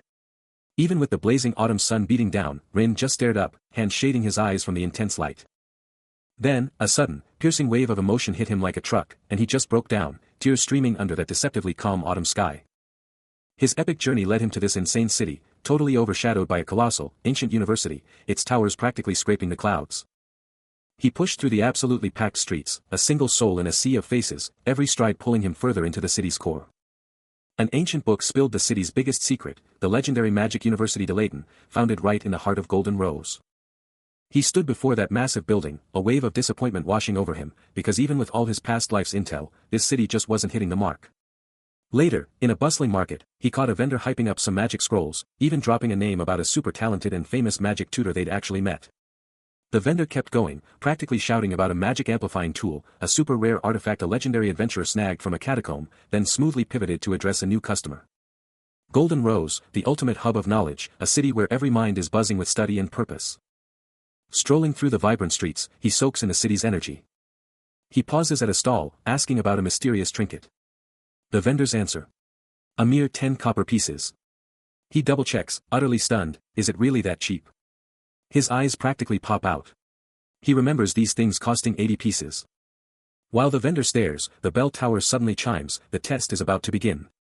He quickly pays, gets his thanks, and then bam. It hits him, he's here for the test. A tiny creature on his shoulder yelps as he lets out a shocked gasp, his eyes bugging out. Rin is absolutely flying through the city, his tiny, fluffy sidekick barely holding on, when bam. He slams right into an old man, sending him crashing down. The crowd immediately starts murmuring, pointing out how tight security is around here, while the poor old guy is just sprawled out. But Rin's mind is locked on his mission, he just has to keep moving. The old man lets out a pained groan, left in the dust as Rin speeds off. But wait, Rin's back. He's apologizing like crazy, offering to get a healer for the poor guy. The old man, still struggling to breathe, gasps out a plea for something back, saying it's not a healer he needs, but a family heirloom. He explains it was for his grandson's test, his hand reaching out, practically begging Rin to return it. But Rin is already gone, his own test screaming in his head, leaving the old man utterly bewildered as to why he'd just do that. He keeps sprinting, a single thought burning in his mind, no time for this, but he has to help her. A haunting whisper cuts through the silence, screaming his name, and Rin's focus snaps from the fiery canopy to a grim reality. Suddenly, he's thrust into a chilling memory, trudging through a frozen wasteland, a younger him and Lista, a formidable duo, facing the unknown. Another jarring flash, an old woman's furious accusation, demanding answers about a stolen item, as Rin crumbles, admitting his mind is a blank slate. Yet he presses on, his boots sinking into a blood-red trail, a powerful visual echoing the epic saga of the reincarnation of the hero party's grand mage. An ancient woman reaches out, bathed in an otherworldly glow, her gaze fixed on something unseen. Then, from the heavens, Rin plunges, eyes locked on his target, pure determination etched on his face. A figure rockets down from the rooftops, a dizzying blur of motion and sound. Rin hurtles towards a menacing group of cloaked figures below, impact seconds away. But just before he hits, a blinding yellow explosion of magic erupts from him, crackling with raw power, his mind screaming that he'd lost everything and would turn them all to dust. He explodes into motion, a lightning-fast dash, pushing himself to move. The speed is insane, he's a phantom, knowing he absolutely has to keep going. He tears through the enemy ranks, a whirlwind of unstoppable momentum. And then, with a blinding flash and a deafening clang, his hands shoot out, deflecting an attack with impossible speed. Suddenly, a massive sand attack explodes, completely swallowing a helpless figure. The sand keeps churning, trapping the poor soul who screams in shock, totally bewildered by the sudden assault. Blasted into the sky, they crash back down with a sickening thud. And the sand magic isn't done yet, it's forming a colossal structure, swallowing a whole building. A powerful figure looms over the defeated, their voice dripping with menace, proclaiming the pickpocket picked the absolute worst day to mess with Golden Rose. With an intimidating gaze, she makes it clear they messed with the wrong person. Meanwhile, Rin is watching everything, his eyes burning with a fierce red glow as he takes it all in. The dominant mage stands high on her sand pillar, her white robes fluttering as she surveys her defeated foe. And with one last, epic declaration, Crystal Warden seals her victory, having totally captured her target. Get ready for this. A vibrant young woman with golden eyes and flowing white hair makes a grand entrance, hitting us with a playful ta-da.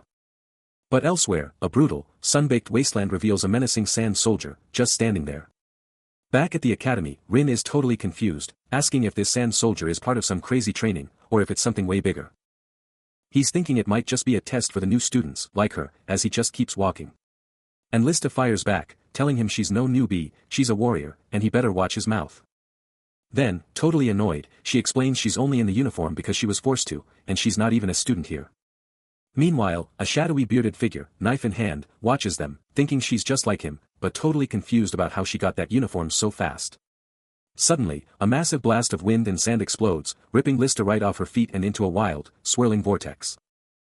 The sandstorm hits, and then, Rin goes full throttle, blasting out a massive wind spell, ripping the very air apart. The wind just keeps getting stronger, and Lista is absolutely blasted, sent flying into the chaos. She's fighting for her life, her body getting twisted and turned as the sand tries to swallow her whole. Everyone else is getting wrecked too, with one poor kid screaming "Moem," as they get sucked into the storm. This storm is brutal, just launching that poor villager like a ragdoll. It's too much, Lista hits the dirt, totally wiped out by the insane storm. Just when things look dire, Rin's eyes light up with a terrifying red, and a crazy magic symbol flares to life under him. Then it hits you, this whole sandstorm was a setup, just a trick. And this villager's magic? Totally useless against whatever's coming next. Wait, what's that crazy glowing thing on his left hand, pulsing with some seriously dark power?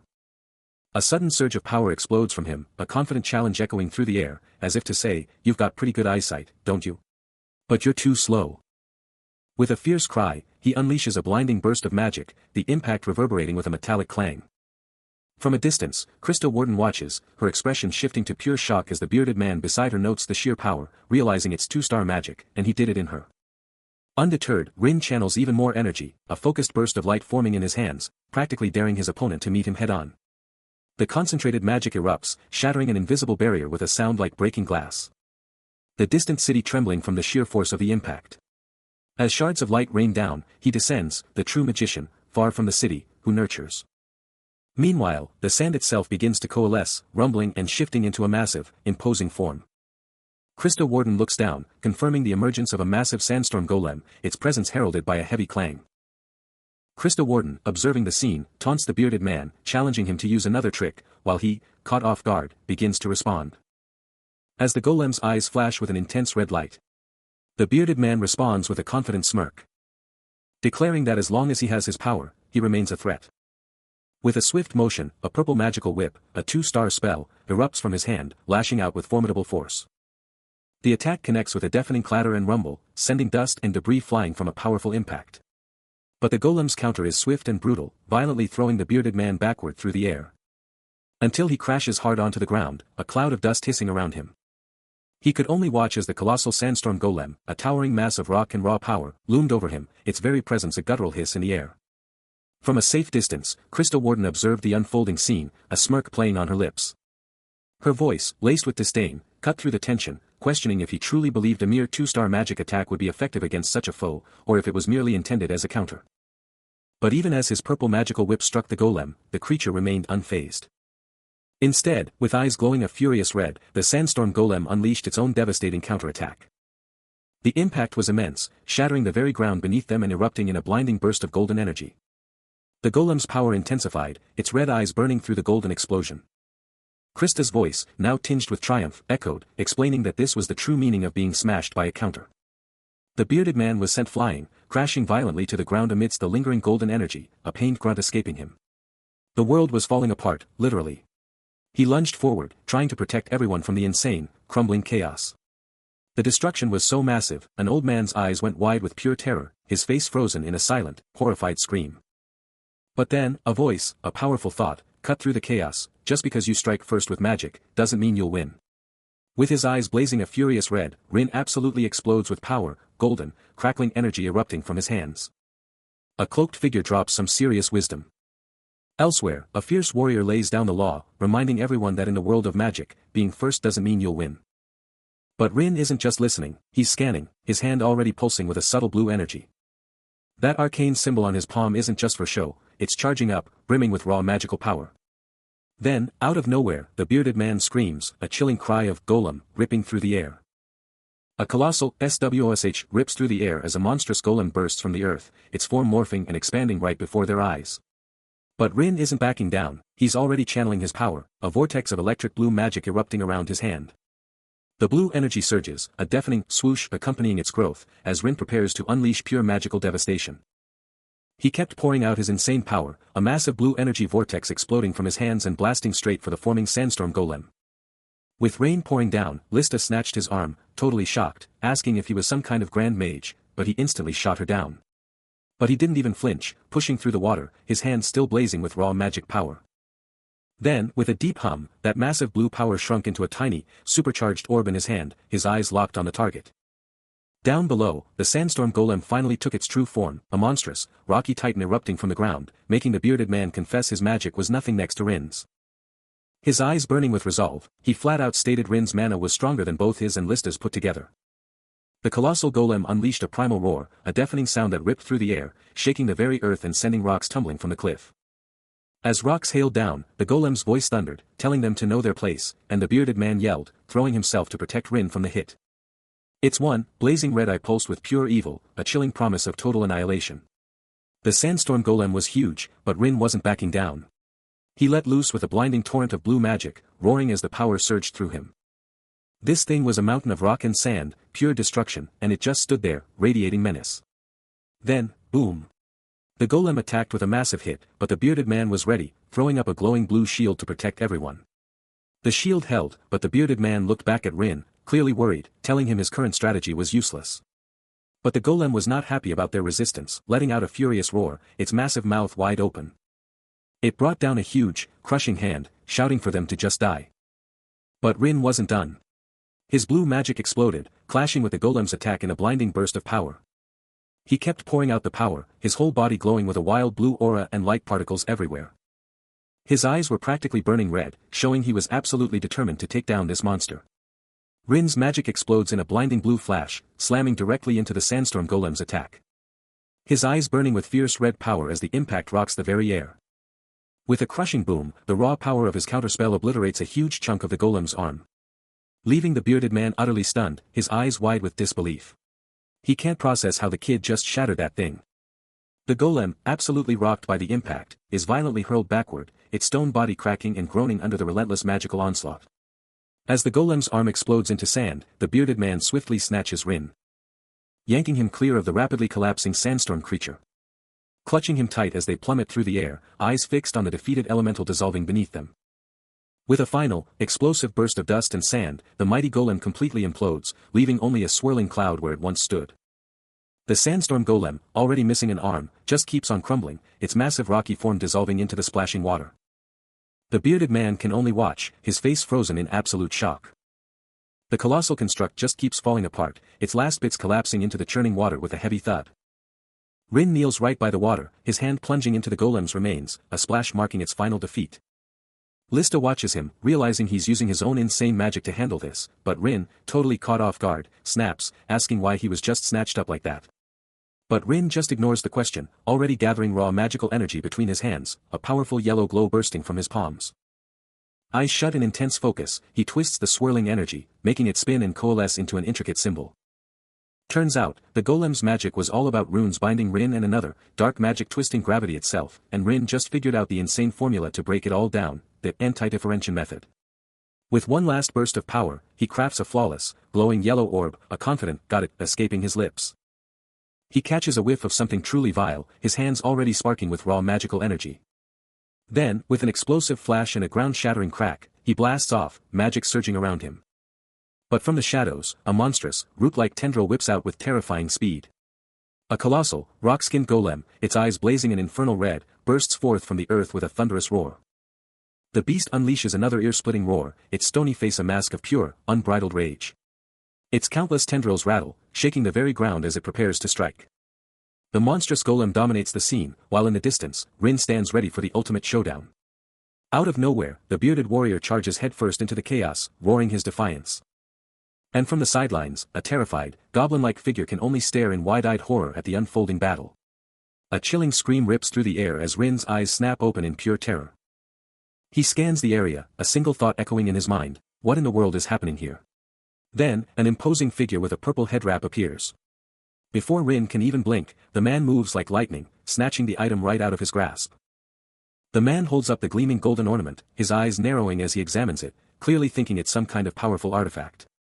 Then, with a sneer, he glares at Rin, flat out calling him a thief. Rin's mind flashes back to the legends of ancient elven ruins, supposedly overflowing with riches, but these ruins were barren, except for that one small, golden ornament he'd snatched up. The man's harsh voice snaps Rin back to reality, barking questions about his identity and what he's doing with a measly B-rank party. Rin ponders his true identity, a secret he knows the man would never, ever believe. And with that, he turns and walks away, disappearing into the crowded town streets. The older man, with a knowing smirk, offers a cryptic warning, telling Rin to step up his game and be more careful. Rin, still holding the mysterious golden trinket, faces the older man, a tense standoff brewing between the two. But before Rin can even blink, the older man's hand shoots out like lightning, swiping that golden artifact right out of his hand. Rin's jaw drops, his eyes blazing with pure shock, utterly stunned by the lightning-fast move. The older man, now with the prize in hand, lets out a victorious woohoo, leaving Rin completely bewildered and caught off guard. Then, with a cheeky grin, he actually compliments Rin, declaring his speed, incredible, kid, even after just snatching his treasure. The older man keeps up the playful taunts, admitting Rin's not bad for a kid, but Rin can only let out a shocked ACK, as he tries to get his item back. Rin, refusing to give up, explodes into a dash, charging straight for the older man to reclaim his stolen treasure. But the older man is just too fast, the golden ornament flashing with a glint in his grasp, and Rin can only let out a frustrated EEK, as his efforts are thwarted. Rin, surrounded by mysterious cloaked figures, holds a captured green creature, the city skyline a dramatic backdrop. Later, in a tense meeting, hushed whispers fill the room as one of the cloaked figures calls out to the blonde-haired woman, Krista. Rin, looking intense, already knows the score, he messed up big time. Krista Warden, ever observant, takes it all in. The bearded man lays it bare, Rin's arrogance was the problem, warning him not to rush with the item, and Rin, humbled, just says, he gets it, and will step up next time. But Krista pivots, asking if he caught the older man's insane speed, his magic activation matching Rin's own lightning pace.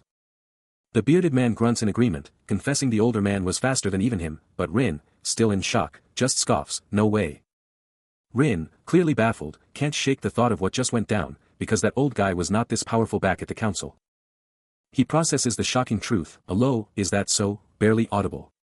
Rin, in his pristine white robe, can't wrap his head around it, questioning why that person would even be at the homecoming test right now, prompting the blonde-haired man beside him to demand an explanation.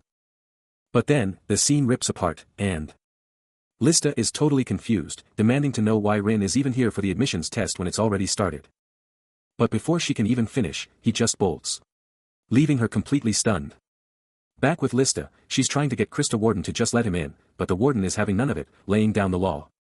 Krista then snaps at Rin, asking why he's suddenly so bossy, and he hits back with a cryptic answer, she has no idea, and he's only like this when he's with the Grand Mage. She keeps pushing, hinting that the Grand Mage would obviously want someone who actually wants to join, totally calling out Rin's shady intentions. Rin just stares, his face giving nothing away. While Krista just doubles down, totally confident in her words, shutting down any debate. The view pulls back to show a sign for the Plemon Professor's Lounge, setting the stage for whatever comes next.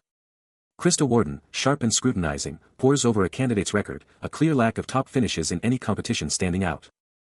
Her eyes narrow, absorbing the next line. This candidate was none other than the master of the God-sent House Ludwig, a prodigy who trained for 3 intense years and passed with flying colors. But Rin's thoughts are elsewhere, a searing memory of the Grand Mage's overwhelming power, a force so vast it shattered his every expectation, leaving him with the crushing truth that he wouldn't have even stood a chance against it. Krista's cutting words pierce his reverie, her voice dripping with disdain as she labels him a mere child, a coward who only knows how to flee. Her gaze unyielding, the young mage simply drops his eyes. As Krista, the formidable Professor Warden, doubles down, acknowledging his Grand Mage meeting but flat out declaring her intent to get rid of him. The Grand Academy stands sentinel, a silent, towering witness to the brewing storm. History, it seems, is repeating itself. A soft click, and the truth is revealed, talented individuals are exploding onto the scene all at once. We're talking about Wilbert from the Royal School, Lillian from the Imperial School, and Caden from the Commoner School, all absolute powerhouses. Plus, Logan from the Military School. Meanwhile, a mysterious figure in a witch's hat stands deep in thought within a massive, sun-drenched hall. All these prodigies from the 4 schools have converged at the same time. Each one a genius, but even the top dog isn't alone, and might even be vulnerable. The Magic Tower and the 8 schools are clashing harder than ever. A light-haired man observes, admitting he hates getting involved in student fights, but this might actually be the perfect opportunity. The robed figure, staff in hand, resolves to confront the professors and lecturers, because they're the only ones who can monitor and intervene if things get out of hand. Delayton Dean Medelia Page, her sharp blue eyes gleaming, understands that they'd rather not get involved too frequently. The light-haired man gives a subtle, knowing smirk. Her mind races, connecting the dots. Krista isn't the only prodigy from the magic families in this class, she can feel it. A voice from the shadows asks if she's missed something big, but her assistant quickly shuts it down. No, ma'am. The unseen speaker concedes her point, admitting the conclusion is tough to swallow, then boldly asks Medelia, "Who are you?" Her assistant quickly covers, "You've definitely met him at school." Medelia, finally putting a name to the voice, snaps, "Kai, your grudge-holding habit is as bad as ever." He, however, just wants to chill, proposing they watch the drama unfold from the shadows, just like the magic families. But Medelia isn't having any of it, laying down the law, "I'll decide how you two operate." Elsewhere, the bearded man ponders, "Guess we'll see soon enough," then drops a definitive, "Nope. Absolutely not." Back at the office, Kai keeps talking, suggesting a teacher for them, then asks Medelia if she's got him on the hook for payment. He admits the guy was arrogant, but also says he'd have been a real pain if he turned into a hero. Medelia reveals the guy's only wish, he just wants to read books. Kai can only shake his head, what a weirdo. The weight of their discussion hangs heavy, as Kai stares down, a deep contemplation etched on his features, then drops a bombshell, he's got a new apprentice. Meanwhile, in her book-filled sanctuary, Medelia Page, ever the sharp one, coolly remarks on his usual quick understanding. But Kai's mind is already elsewhere, fixated on the one who started it all, his eyes burning with the memory of the person who unleashed pure mayhem. He collapses, utterly floored, unable to fathom how such a person could even exist, then drops another bomb, Special Affairs is already on his case. Without even looking up from her book, Medelia Page coolly predicts their imminent arrival. Kai's gut screams trouble, and Medelia Page, ever the strategist, simply tells him to brace himself. He missed the main event, but got the full download, and was officially in on the new gig. Elsewhere, 2 shadowy cloaked figures chill in a desolate stone courtyard, their silent vigil hinting at bigger things brewing. Kai, still reeling, confesses he hated the whole mess, especially since the woman in charge of the entire Luther Guild, the only one who could even touch the city-destroying maniac, wasn't the actual issue. He'd always been told heroes were ancient history, a relic of the past, but deep down, he knew they were real. As a direct descendant of the continent's most elite intellectual lineage, he was practically born to be one. He believed. But now, in this new life, Rin was facing something completely alien, school. He'd never been to one. His past life hammered home the importance of obedience, a lesson his current family also drilled into him. Elsewhere, Krista Warden was at her breaking point, completely overwhelmed. Rin was determined, until he could fully regain his past powers, he had to at least get his current abilities up to that level. His focus shattered by a sudden shout, as 2 classmates walked up to him. One of them instantly recognized him, stuttering out, "You're that, hey." Rin throws out a quick "thanks for the assist," but then, a wild thought hits him, and he's like, "Hold up." Suddenly, Albie, another student, is all up in Rin's face, dramatically announcing, "Dude, I can't even picture life without you, my ultimate rival." Then he pivots, pointing to the crowd, and check it out. It's Krista Warden. Albie dramatically clears his throat, laying down the law, "Everyone knows, if you can't spot Krista Warden in this school, you're basically an enemy spy." Then, with a grand ta-da, Albie formally introduces himself, declaring, "I, Albie, acknowledge you as my rival." He fully expects Rin to be totally stoked about it. Rin, looking totally confused, asks, have we actually met before?" Albie just shrugs, "Possibly." Rin's mind flashes back to the girl from the entrance exam, the one who'd also dramatically declared herself his rival, demanding he take her seriously. That mysterious, hooded figure had been so incredibly bold and bright, he still remembered her perfectly. Albie, seeing Rin's spaced-out look, snaps, "Hey, what's so funny?" He's convinced Rin is totally mocking him. Suddenly, a whoosh of light and a whomp of impact surround Albie, as if a massive realization just hit him, like he just figured out the entire universe. A massive energy whirl erupts around him, a voice declaring his power is back. He streaks forward, a blur of motion. From a vantage point, he takes in the scene, realizing this is really happening. Eyes blazing with power, he lies ready, declaring it's time for the real fight.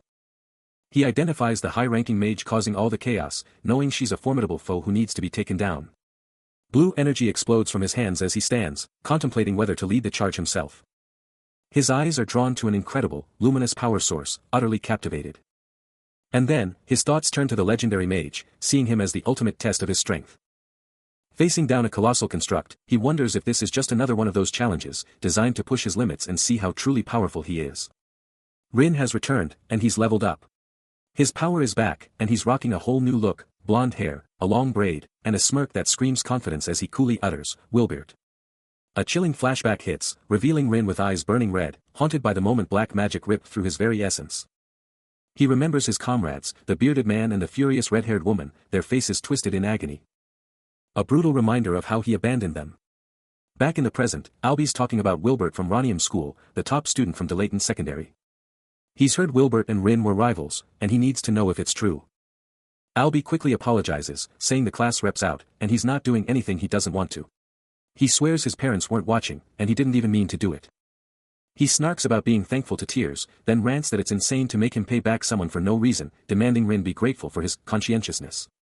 Rin's eye glows with fierce red energy, his pride clearly unshaken, as Albie's voice cuts through, warning that his current path will only bring shame to his family name. Albie's voice drips with sarcasm, "Oh my, you're so invisible that I didn't even notice you were there." He pushes further, a smirk playing on his lips, "Or did someone say bother you, good sir?" Rin, cool as ice, brushes him off, "It doesn't bother me."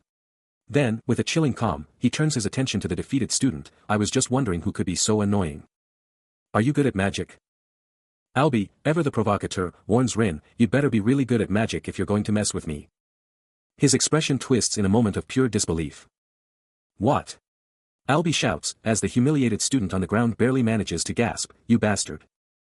Albie absolutely loses it, erupting into a fit of uproarious laughter. He can barely contain himself, finding the entire spectacle utterly hilarious, PFF, BA ha ha ha ha. I would be too embarrassed to go anywhere. This is the real entertainment. Chuckle chuckle. Dean Medelia Page is not having it, her face a mask of pure exasperation as she takes in the chaos. But Albie? He's just chilling, totally unfazed, and asks if the other student is finally showing up. Rin, though, just brushes it off, clearly not caring about the drama. The dean is still trying to figure out what's even going on, like, what is this mess? Albie, with a playful jab to Rin's arm, shouts to forget it all, because it's duel time. Krista Warden is right there, ready for action, and everyone's wondering if this is a real duel or just a massive screw-up. The dean is still watching, totally unimpressed, and just calls the whole thing ridiculous. Albie then hits Rin with a direct question, asking if he's from Libarden Secondary Academy, and Rin's just like, "Huh? What are you talking about?"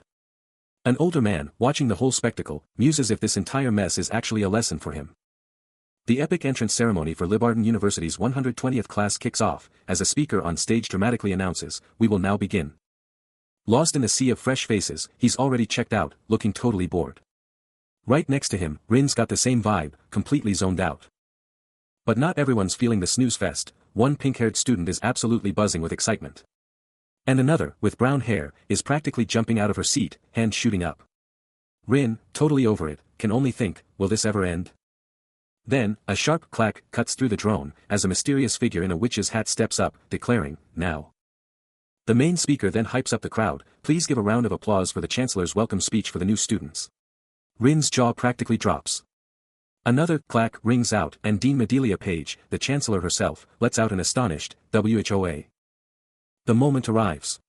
The Chancellor of Libarden Mage University is finally introduced, Medelia Page. But wait, a subtle clack draws our attention to Rin, who's watching with an intense gaze. The crowd is buzzing, a wave of whispers spreading through the new students. The speaker hypes up the Chancellor, calling her the greatest mage in the entire empire and the ultimate head of the Mage Alliance. And if that wasn't enough, she's also the direct descendant of Enwita Page, the legendary father of magic. That name hits different for Rin, a powerful magical aura flaring around him as he processes this incredible lineage. A dazzling projection of his own power erupts, crackling with blue energy, hinting at a secret. Albie tries to get his attention, but Rin's mind is racing with a shocking revelation: he is Medelia Page, the Chancellor of Libarden University. And then, the mic drop. Rin stands on stage, delivering a bombshell: none of them will make it to second year. Medelia Page's voice cuts through the air, dropping a bombshell: second year or bust. No mercy for the weak. Her words hit like a truck, and the students are reeling. As she lays out the brutal truth, out of 170, less than 50 make it to third year, and only half of those actually graduate. The bottom line? Less than 30 students actually make it out of this place annually. The Chancellor, a towering presence on stage, commands the entire hall. Confirming the brutal truth, Libarden University has zero tolerance for weak magicians. The students are visibly shaken, the weight of the challenge crushing them. But Medelia Page just extends a gloved hand, throwing down the gauntlet: raise your hands if you're ready to embrace the Delator lifestyle. Her eyes blaze with pink energy, a chilling smirk on her face. The Chancellor's chilling words echo, a brutal reminder of the cutthroat competition at Libarden, where it's every student for themselves. But then, she shifts, recognizing that these aren't just any students, they're built different. A sly grin spreads across Medelia Page's face as she drops her final, epic challenge, promising a reunion in 3 years. Rin, amidst the crowd, locks eyes with her, his resolve burning bright, silently accepting the gauntlet thrown down, knowing that in 3 years, he'll face her not as a chancellor, but as a senior mage. Then, a truly encouraging smile breaks through, as Medelia Page wishes them the best, a total flip from her earlier, intense vibe. The entire hall of new students holds its breath, processing her final words. Suddenly, a lone student starts to clap, the sound cutting through the silence. And just like that, the applause explodes, a thunderous wave of rhythmic claps filling the entire hall, a collective yes to the insane challenge. Medelia Page observes the scene, her hat subtly flapping, almost as if it's hyped too. The Chancellor, a figure of imposing grace, holds court as the grand ceremony reaches its crescendo.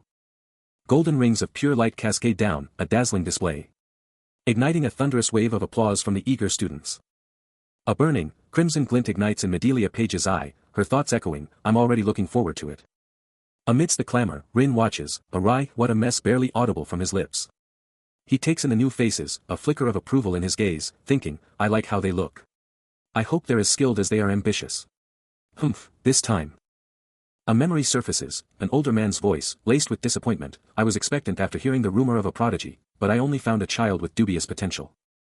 The blindfolded elder's voice cuts through the air, challenging, "So you mean, all my words were in vain?" Rin arrives, staring up at the epic university building, a wave of anticipation hitting him hard. He's finally here, confirming this is the legendary Yagman University. The sheer size is mind-blowing, what an absolutely massive place. Inside, he's on the move, heading straight for his classroom. With a soft swish, he's there, his destination reached. He scans the empty room, ready for the next chapter. A soft twitter from outside catches his ear, pulling his eyes to the window. He takes a seat, lost in thought as he gazes at the stunning autumn view. A past voice rings in his head: "You might be my partner, Rin. I look forward to working with you." He lets out a confident humph, ready for whatever comes next. Rin steps into the classroom, and immediately, a super energetic, pink-haired student is all over him, practically bouncing with excitement to team up. But across the room, the whispers are already starting. Everyone's buzzing, asking if this is the guy who aced Yagman University, the legend with the perfect score. The pink-haired girl, playing translator, quickly clarifies her over-the-top excitement is just for Lady Krista's message, and Rin can only let out a weary phew. She keeps going, practically screaming about how super glad she is to work with him, but you just know there's more to her act. But inside, she's absolutely seething, calling him an arrogant bastard and already hating him from day one, while Rin just looks utterly miserable. The crew's all together now, and the pink-haired girl is still putting on a show, loudly declaring how exciting everything is, but it feels totally fake. But the real drama is in their heads. The pink-haired student is internally trashing Rin as a Denton lackey and a mannerless brat who's got the dean totally fooled, and Albie's just stewing in jealousy over the 5 great magic families' influence. And with a totally smug look, the pink-haired student delivers her final, brutal internal verdict, calling Rin a useless shell. Rin is hit with a crushing migraine, gripping his head as if his mind is under attack. But the drama doesn't stop there. A fiery red-haired mage asks about fear, and Albie fires back about never needing an academy, getting a blunt no in return, leaving Rin utterly bewildered by their attitudes. Rin is deep in his studies, ignoring the mage's boast of power and Albi's snide remarks about the academy's worth. Albi, ever the instigator, keeps pushing, asking if Rin isn't hungry for more knowledge, then demanding to know what he's even doing there if he's not. He's surrounded by his new classmates, including Albi and the pink-haired student, and a profound question hits him: is this academy really about knowledge, or is it just a place to learn about people like them? The clock ticks on, and time flies by. Out of nowhere, a hand snatches at Rin's book, catching him completely off guard. While the older man observes the scene with an intense, unyielding gaze. He knows a book isn't just paper, it's a weapon, a shield, a guide. But what kind of lesson is about to drop in this classroom? Suddenly, the classroom buzzes with hushed whispers, a wave of gossip washing over the students. He catches snippets. Who's he? You don't know Owen. Turns out, this guy's a legend, infamous for being brutal on his students.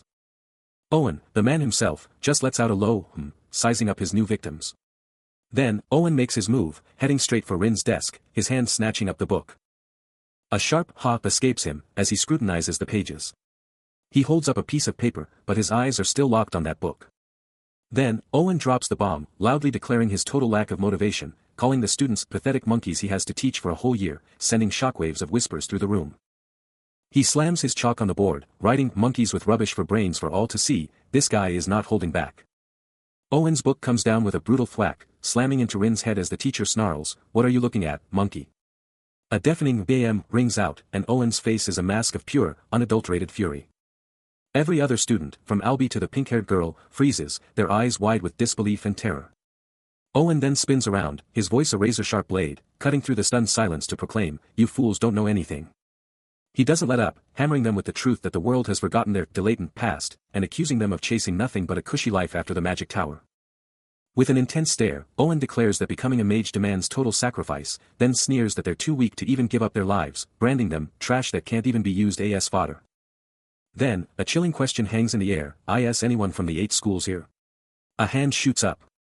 Owen's gaze locks onto the student he just hit, demanding to know if he's from the 8 schools, but Rin coolly replies he's from the Royal Mage Tower, a declaration Owen instantly brushes off. Brushing off Rin's answer, Owen sweeps his gaze across the room, demanding, "Anyone from the magic families?" Owen absolutely explodes, roaring that these students are the absolute scum of the earth. Albi and the pink-haired student are practically cowering, their thoughts screaming about elites who can't act the part and those who should just go back to their chores, even if they're from some big-shot family. But Rin? He's stone-faced, not giving an inch. As Owen keeps up the verbal barrage, daring anyone proud of their lineage to prove it, even though Owen himself started this whole mess. Owen's eyes narrow to slits, spitting venom about monkeys in high places, and promising to ditch anyone who can't keep pace. The classroom goes dead silent, not a single soul daring to breathe. But Rin still doesn't respond. Owen gets right in his face, his voice a dangerous growl, demanding to know if he needs to teach Rin some manners too. Albi and the pink-haired student are freaking out, realizing Rin's silence is only making things worse. Albi's eyes go wide as a bombshell drops, a surprise test. And not just any test, they're forced to team up with the person right next to them. Kai, with a chilling smirk, drops the real kicker: the lowest scoring team gets instantly expelled.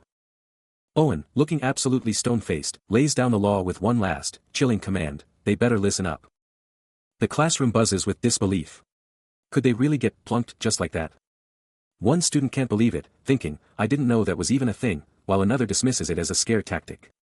Even Rin looks totally shocked. Meanwhile, Owen, the teacher, gives a quick head scratch, a moment of calm before the storm. Suddenly, a loud BAM echoes through the room, as Owen slams his hand down. Cutting through the tension, he barks, 20 minutes.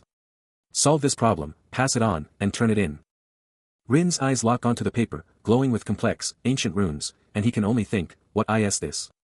The teacher's words hit hard: if you can't shine, you'll be left in the dust. He'd warned them, and now it was happening. He scans the room, eyes blazing, snapping, "What are you even staring at?" Then, with a thunderous slam, he roars, "The test has already begun," sending a shockwave through the class. The pressure is insane. Students like Albi and the pink-haired girl are reeling, realizing this assignment is for a full-blown academy employee, not them. Rin's eyes blaze red as he mutters, his brain practically melting trying to crack this insane problem. Albi, also muttering, confirms he and Rin are stuck in this designated area, and figures they just gotta use the formula, no matter what. He's already scribbling like mad, telling himself to just hurry and yield to the problem, his pen flying across the page. But Rin just glares at the matrices, totally annoyed he's making more work for himself, until Albi snaps, "Shut up and start writing," making him flinch. And get this, outside the academy, 3 mysterious, cloaked elders are watching everything unfold. Krista is hit with a flashback, a powerful voice from her past hammering home the weight of expectation. That voice, dripping with absolute conviction, proclaimed her the only one who could save her family's honor. A single tear streaks down her face as she steels her resolve, vowing to be nothing less than the absolute best. Meanwhile, Rin is locked in a mental battle, his eyes burning with a fierce, crimson glow, as the crushing weight of his own destiny bears down. Albie, ever the observant one, spots his friend's struggle, demanding to know what's up and if he's cracked the function yet. With a confident, yeah, Albie slides a paper over, announcing that the hard part's done, now they just gotta solve it. The trio, including the pink-haired student, keeps grinding. When Rin suddenly glances up, a powerful gust of wind whips through the room, and he can't help but question its wild temperament. Suddenly, from his outstretched hand, a soft, ethereal glow bursts forth, swirling with raw, untamed magical power.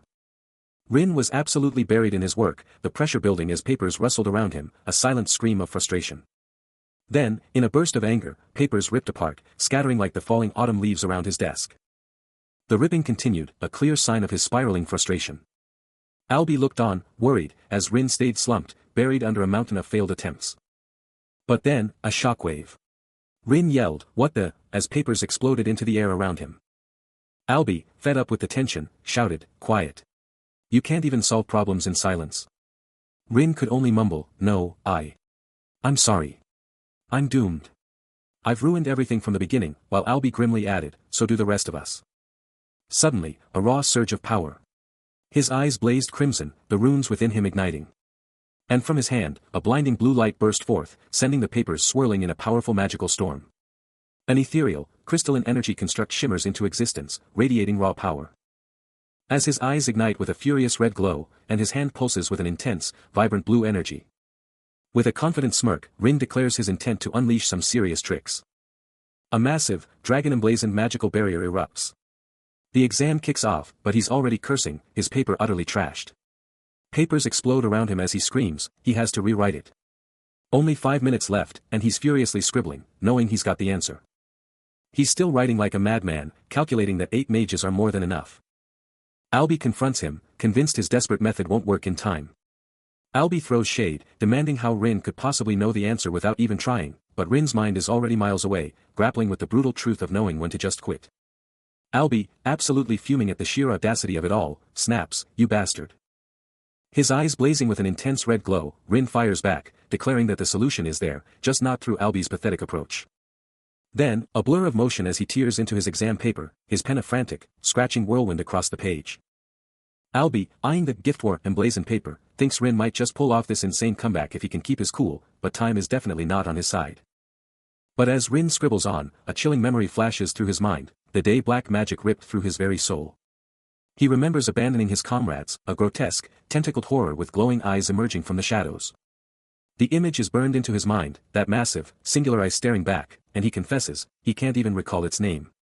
Its monstrous, tooth-filled maw gapes open, a truly terrifying vision, a brutal reminder of the day he lost the last of his friends. The flashback hits harder, showing a green-haired ally consumed by terror, facing down a monstrous, spiky darkness. This was way more than just flunking out. That companion's pain fuels Rin's present resolve, his eyes burning with fierce determination. He's learned his lesson this time, and nothing's holding him back. Locked in, Rin dives back into his exam, his pen a blur across the paper. A tiny, folded paper object just landed with a soft clunk. Rin and Albie are just strolling along, their steps barely making a sound. Then, the bearded man steps up, handing Albie another one of those folded papers. Telling him to get to work. Albie snatches it, his hand instantly glowing with a soft blue aura as he pumps mana into the tiny paper. And just like that, with a poof, the paper explodes outwards. Shimmering with intense blue energy and particle effects. The bearded man watches the magic unfold. Confirming the mana from June 1st and 2nd is flowing perfectly. Then, Rin and Albie turn to each other, Albie saying it wasn't bad for the time, but Rin fires back, telling him not to get cocky, and that he didn't do so hot either. The bearded man lays it out, 2 minutes, that's all they get for this challenge, so they better make it count. But Albie's totally lost, asking how they even finished class and the formulas so fast, and the bearded man just hits him back with a, "Why do you think you got this assignment?" He then drops the mic, stating Albie definitely knows why he's got this particular challenge. Albie's face is a picture of confusion, demanding to know what he's even talking about, while Rin just stands there, taking it all in. The two students then huddle up, sharing a hushed whisper. The bearded man then turns to the whole class, declaring their answer should have been ripped apart way earlier, and some student just mumbles, yeah, in agreement. Albie challenges him, are we seriously done already? The bearded man simply tells them to go collect theirs as well. Then, he's called Professor, a subtle smirk gracing his face. The professor, still laying down the law, was not impressed with their magic grid formula, calling it unpleasant and openly mocking the little magic fanboy for his lack of progress. Albie, clearly frustrated, whispers to Rin about the sheer embarrassment of being called mages, if a little wind could just shut down their magic. But Rin, ever the pragmatist, actually digs Albie's blunt style, even if he knows it's just a drop in the bucket compared to the professor's expectations. The professor just lets out a cryptic humph, his face giving absolutely nothing away. Rin, holding up his magic grid diagram, confirms his understanding, pointing out the fan-shaped section, and the other part that's definitely not. He dives deeper into the magic grid's secrets, revealing that the Jung core is basically water magic, and they totally exploited that, tweaking Albie's original formula. Albie's jaw drops with an oppo, utterly baffled. How could other students possibly handle such a high-level class, let alone the middle-level ones? The professor cuts in, explaining that true magic freedom demands a rock-solid grasp of runes, and that's why they completely revamped the magic grid formula for this class. Then, the professor drops the bomb, they get a do-over. He makes it crystal clear that failure isn't an option, leaving Albie completely stumped on how they're supposed to pull it off. The professor unleashes his power, a wicked green aura exploding around him as he vows to absolutely crush their hopes. Albie, totally confused, blurts out, wait, if you figure out the Jung formula, it actually gets harder. But the professor isn't listening, his magic erupting into a blinding, swirling orb, challenging them to prove their worth. The orb explodes outwards, a blinding blue light swallowing everything, its raw power making the students gasp. The magic spirals around Rin and Albie, trapping them in a dazzling vortex. The vortex goes wild, patterns twisting faster and faster. Then, a massive burst of power explodes, sending shockwaves of energy everywhere. And just like that, the chaos subsides, leaving behind a stunning, star-shaped magical symbol hanging in the air. With the magic fading, a quick-fire lineup of all the major players flashes across the screen, reminding us who's who in this epic tale. The lecture hall is buzzing, students reeling from the magic they just witnessed, some lost in thought, others just trying to process it all. But Rin? He's on another level, standing tall, eyes locked on the magic, totally immersed in the afterglow. Suddenly, a crisp, commanding clap cuts through the silence, and everyone snaps to attention, eyes on the professor. Rin, cool as ever, thinks about the professor's epic teaching run, like, dude's been at this forever, and he's definitely seen a ton of big shots come and go. But the professor, looking totally serious, drops a bombshell on the class, announcing that Rin is actually the first student ever to nail the answer. This news hits the other students like a truck, sparking outrage and disbelief, with one guy literally fuming, whispering, this makes me so mad.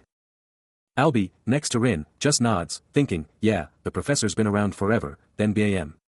The professor drops the mic, giving Rin the legendary rank S. Albie is literally shaking with excitement, bowing super low, shouting out a huge, thank you, sir, to the professor. Albie is absolutely ecstatic, throwing his arms up in pure celebration, a shimmering glow of pure hype surrounding him as he screams, thank you, again. Albie is absolutely losing it, hands thrown sky high in pure, unadulterated hype, while Rin just chills next to him, cool as ever.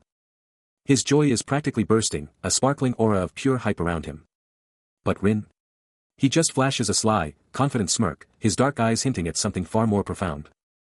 Meanwhile, the professor takes it all in, his face a whole mood of deep thought and a touch of worry. Then, he snaps his attention to the duo, ordering them back to their spots, and Albie instantly snaps to attention with a quick apology.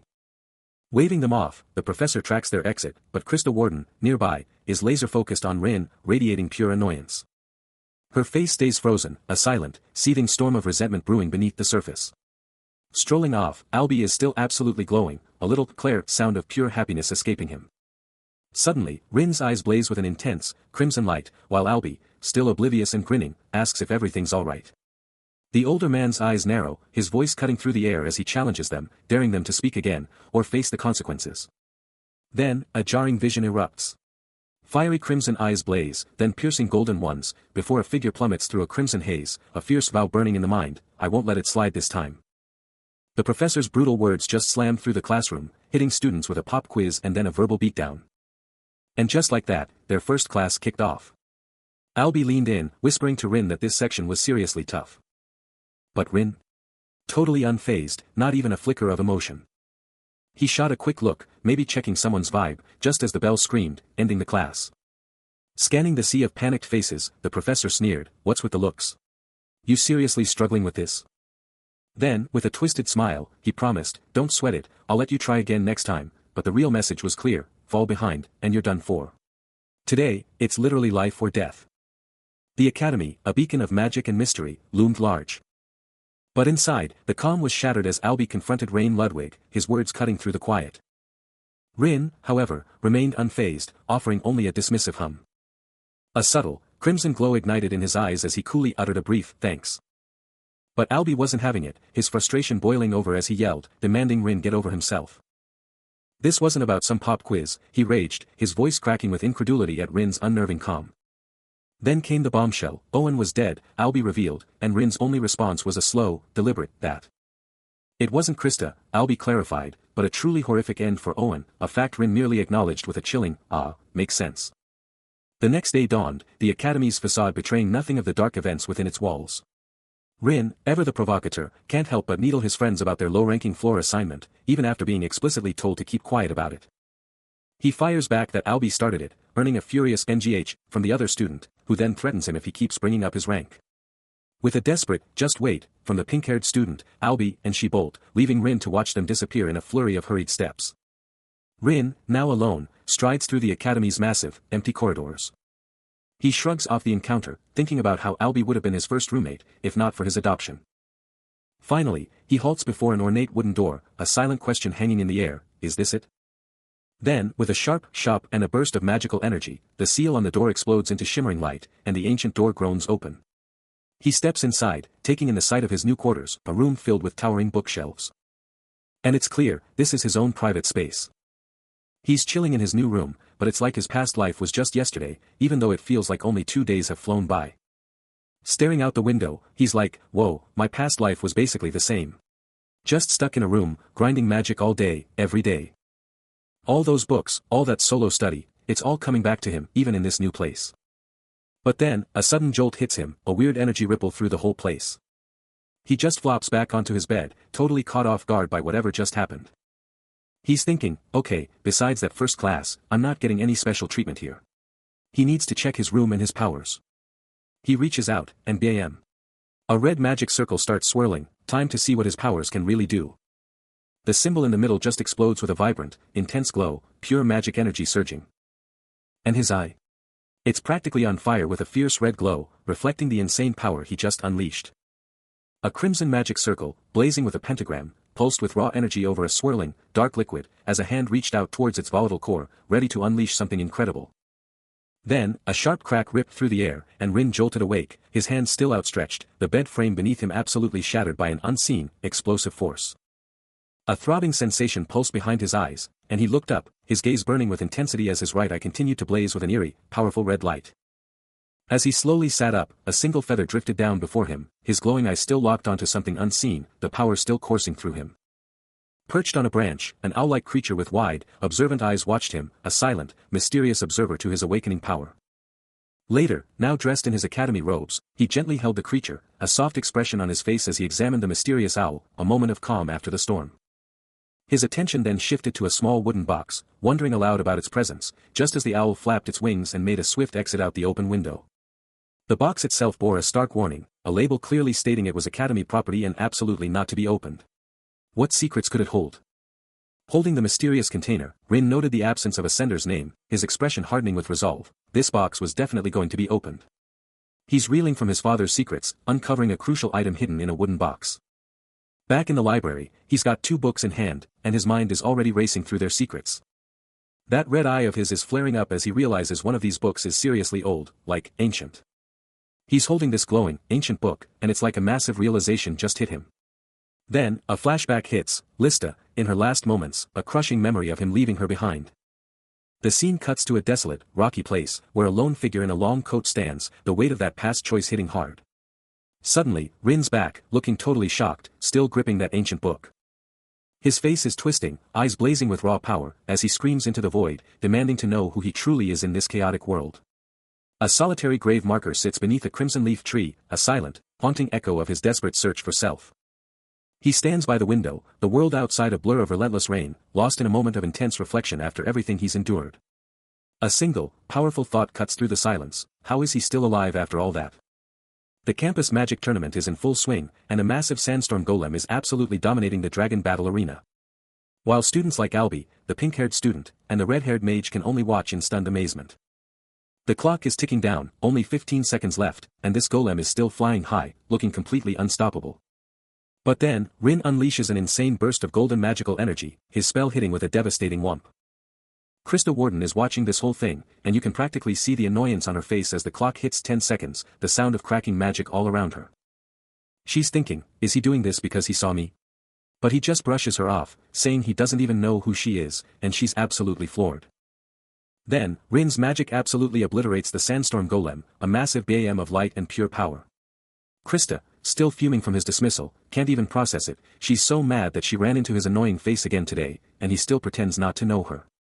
A pink-haired student tries to lock in on her magic practice, but the tournament action is just too wild to ignore. Rin, ever the observer, catches wind of rumors about someone getting a helping hand during the test. But her focus is absolutely shattered, as the pink-haired student lets out a shocked gasp: someone's already breaking the rules. Over in the student dorm's main break room, Albie is glued to the screen, totally invested in the tournament drama. Chilling with Albie and a red-haired mage, Rin throws out a playful jab: "Hey, welcome, C-rank lover." The screen flashes, revealing the identity of the rising star, Rohunam Wilbert, the successor of one of the legendary 7 schools. Meanwhile, Logan, the dean of Grandia and a big shot from another of the 7 schools, lays it down: "You're gonna have to join the party." He then drops some wisdom about the absolute necessity of having someone who's got your back. Rin and Logan keep their eyes on the screen, as Logan digs into the character's past, grilling whether he ditched his partner, and sizing up his mental game: is he a total pushover scholar or just the advisor's pet?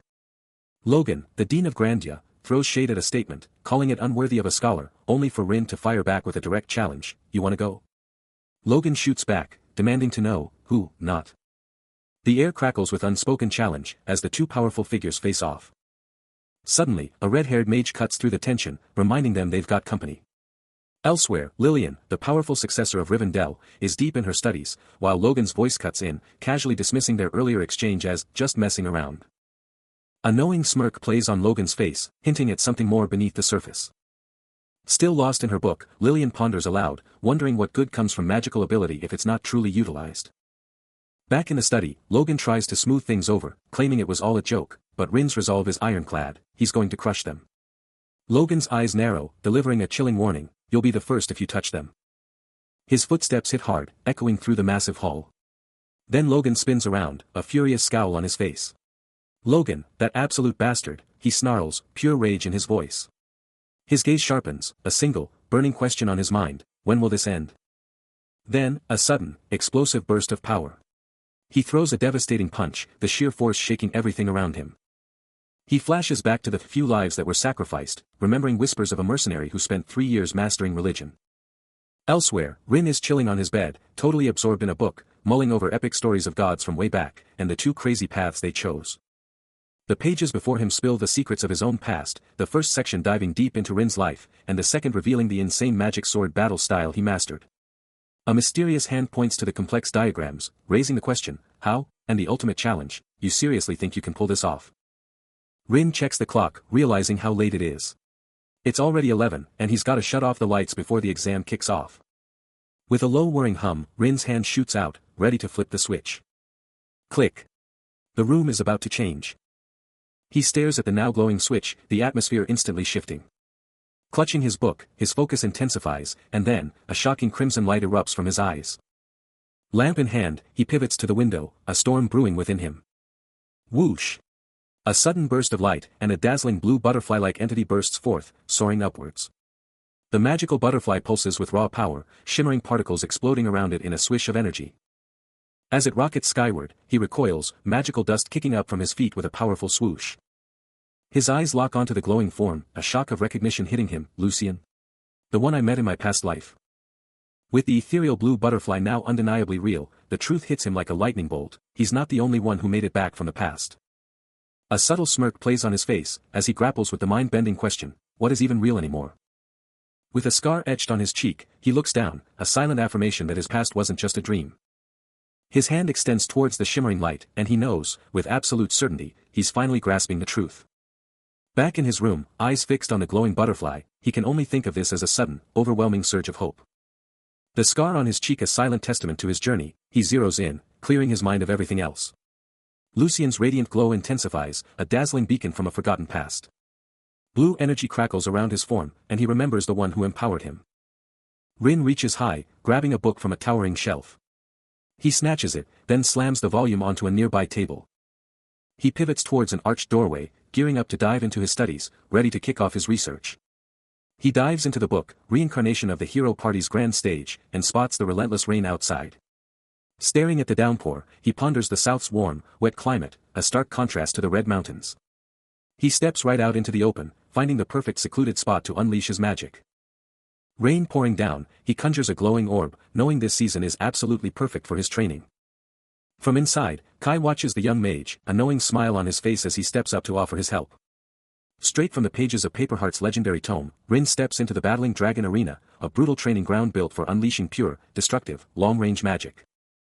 Every spell here is instantly categorized by its raw power and type, meaning you can go all out without a single worry about collateral damage.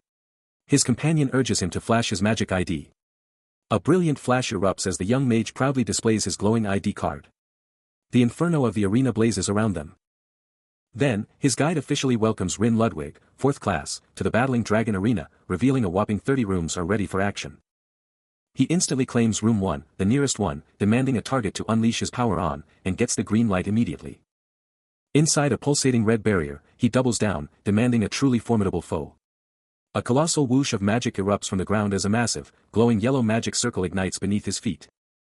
With a silent swoosh, his green robe ripples, signaling he's ready for the fight. Rin enters the arena, and immediately, a massive green beast stirs, its presence announced by a chilling rustle. But Rin's unfazed, coolly checking the target's power level, just 2-star magic, which he deems not too bad. Then, with a swift flip, he fires up his glowing device, ready to unleash some serious power. While his device powers up, he quickly scans the magic classification rules, always a pro, even in training. With a determined look, he starts conjuring a triangular magic grid, pure energy crackling around him. His hand moves like lightning, conjuring a blazing red rune that whirs with raw power. But then, a terrifying shadowy monster erupts into existence. Rin's red aura crackles and hisses, ready for battle. He stares down the beast, realizing 1-star magic isn't enough for this monster. Then, with a furious surge, Rin unleashes a devastating magical blast, slamming into the shadowy monster. He unleashes a devastating wave of crimson energy. The sheer magical force exploding from his hands in a relentless barrage. The very air screams around him, a vortex of vibrant red particles swirling with raw power. As he meticulously channels the chaotic energy into a razor-sharp, intricate formation. Then, with an earth-shattering surge, the spell detonates in a colossal, fiery explosion. But from the inferno, a monstrous, shadowy beast with menacing horns emerges, its very presence scoffing at the attack, deeming it nothing more than weak, 1-star magic. Rin's eyes narrow, a fierce resolve burning within him as he takes in the monster's dismissive taunt. Meanwhile, Owen watches, his thoughts mirroring the monster's underestimation of the young mage's power. Yet, Rin is already igniting, consumed by a blinding golden inferno, his mind racing back to a traumatic past, a day of black magic, betrayal, and comrades left behind. He charges ahead, a dark memory of black magic ripping through his very being, resurfacing with brutal clarity. While Owen, the teaching assistant, watches on, a silent admission of his own magic's deception flashing through his mind. The training orb shatters and crumbles under the sheer, overwhelming pressure. Its core collapsing, leaving Rin haunted by the comrades he tragically left behind. He finally pulls it off, letting out a ragged, exhausted gasp. The orb's horrifying true nature bursts forth, its core melting into a grotesque, fleshy mass, just as Owen had planned all along. But Rin, ever the analyst, questions the result, wondering if the rank was incomplete, or if it was just a math problem. Later, amidst the hushed halls of a study, he makes a fierce vow to uncover the truth. His eyes burning with a fierce, renewed determination to keep pushing until he cracks the code. His heart races, a surge of adrenaline as he dives deeper into the mysteries of magic research. His gaze fixed on 2 mesmerizing, glowing blue butterfly-like constructs suspended in the air. These aren't just any constructs, they're mana-proof, radiating a unique glow, and can even be used as holy relics, a game-changer for any mage. A fierce determination burns in his eyes. As he grapples with the core question, is his magical understanding evolving, or is he just refining his own theories? But he shakes off the doubt, a confident smirk playing on his lips, knowing he has all the time in the world to master this power. Then, with a decisive swish, he moves, a curious, escaping him as the glowing blue companion trails behind. The air hums with a soft swoosh as he strides forward. And then, the news arrives, an urgent message from the Dohyan school. Out of nowhere, a horde of shadowy, bat-like creatures starts to swarm and clutter around the young mage. One of them twitches, ready to pounce. But before it can even move, a hand blazing with vibrant green energy snaps forward. The sheer power of the strike obliterates the creature, its form dissolving instantly. Rin stands tall amidst the fading remnants, his body still absolutely crackling with a powerful green aura. But then, another creature blindsides him, the impact sending a shockwave through his body. Without missing a beat, he unleashes a devastating, green-infused counterpunch. The creatures are sent flying as he continues to unleash his raw power, decimating the swarm. His eyes, now burning red, lock onto his surroundings, assessing the threat with razor-sharp focus. Rin unleashes a torrent of green magic, energy crackling around him. He's thinking, no wonder he's always bragging so much. A legendary mage, absolutely cracked with vibrant green energy, floats amidst a swirling magical expanse. He stares down at an ancient tome, a single thought hitting him like a truck, but this was the past life of the Grand Mage, a total legend now reincarnated, whose legacy included a mind-bending magical concept known as the Rin Discriminate. Back in the present, the legendary mage Owen is dropping some serious knowledge on the fundamental principles of magic circles, stressing that even the tiniest screw-up in their 3 steps, setting the circle, applying runes, and performing calculations, could lead to a total disaster. He keeps going, explaining that while the noobs just chase the final answer, he breaks down the formula into its core components, a method he calls the Rin Discriminate. The mission for the students is crystal clear: use the Rin Discriminate to solve it. Owen totally reads their minds, admitting that smaller, simpler formulas are out there, but he clarifies that this specific discriminate is a powerful tool for understanding the deep stuff, not just for getting answers. As the lecture keeps going, Rin's mind is absolutely buzzing, and a massive question hits him: who gave him this formula? Flashback. A younger Rin, surrounded by his crew, remembers the insane formulas he cooked up, but there was one that just stumped him, a true mystery.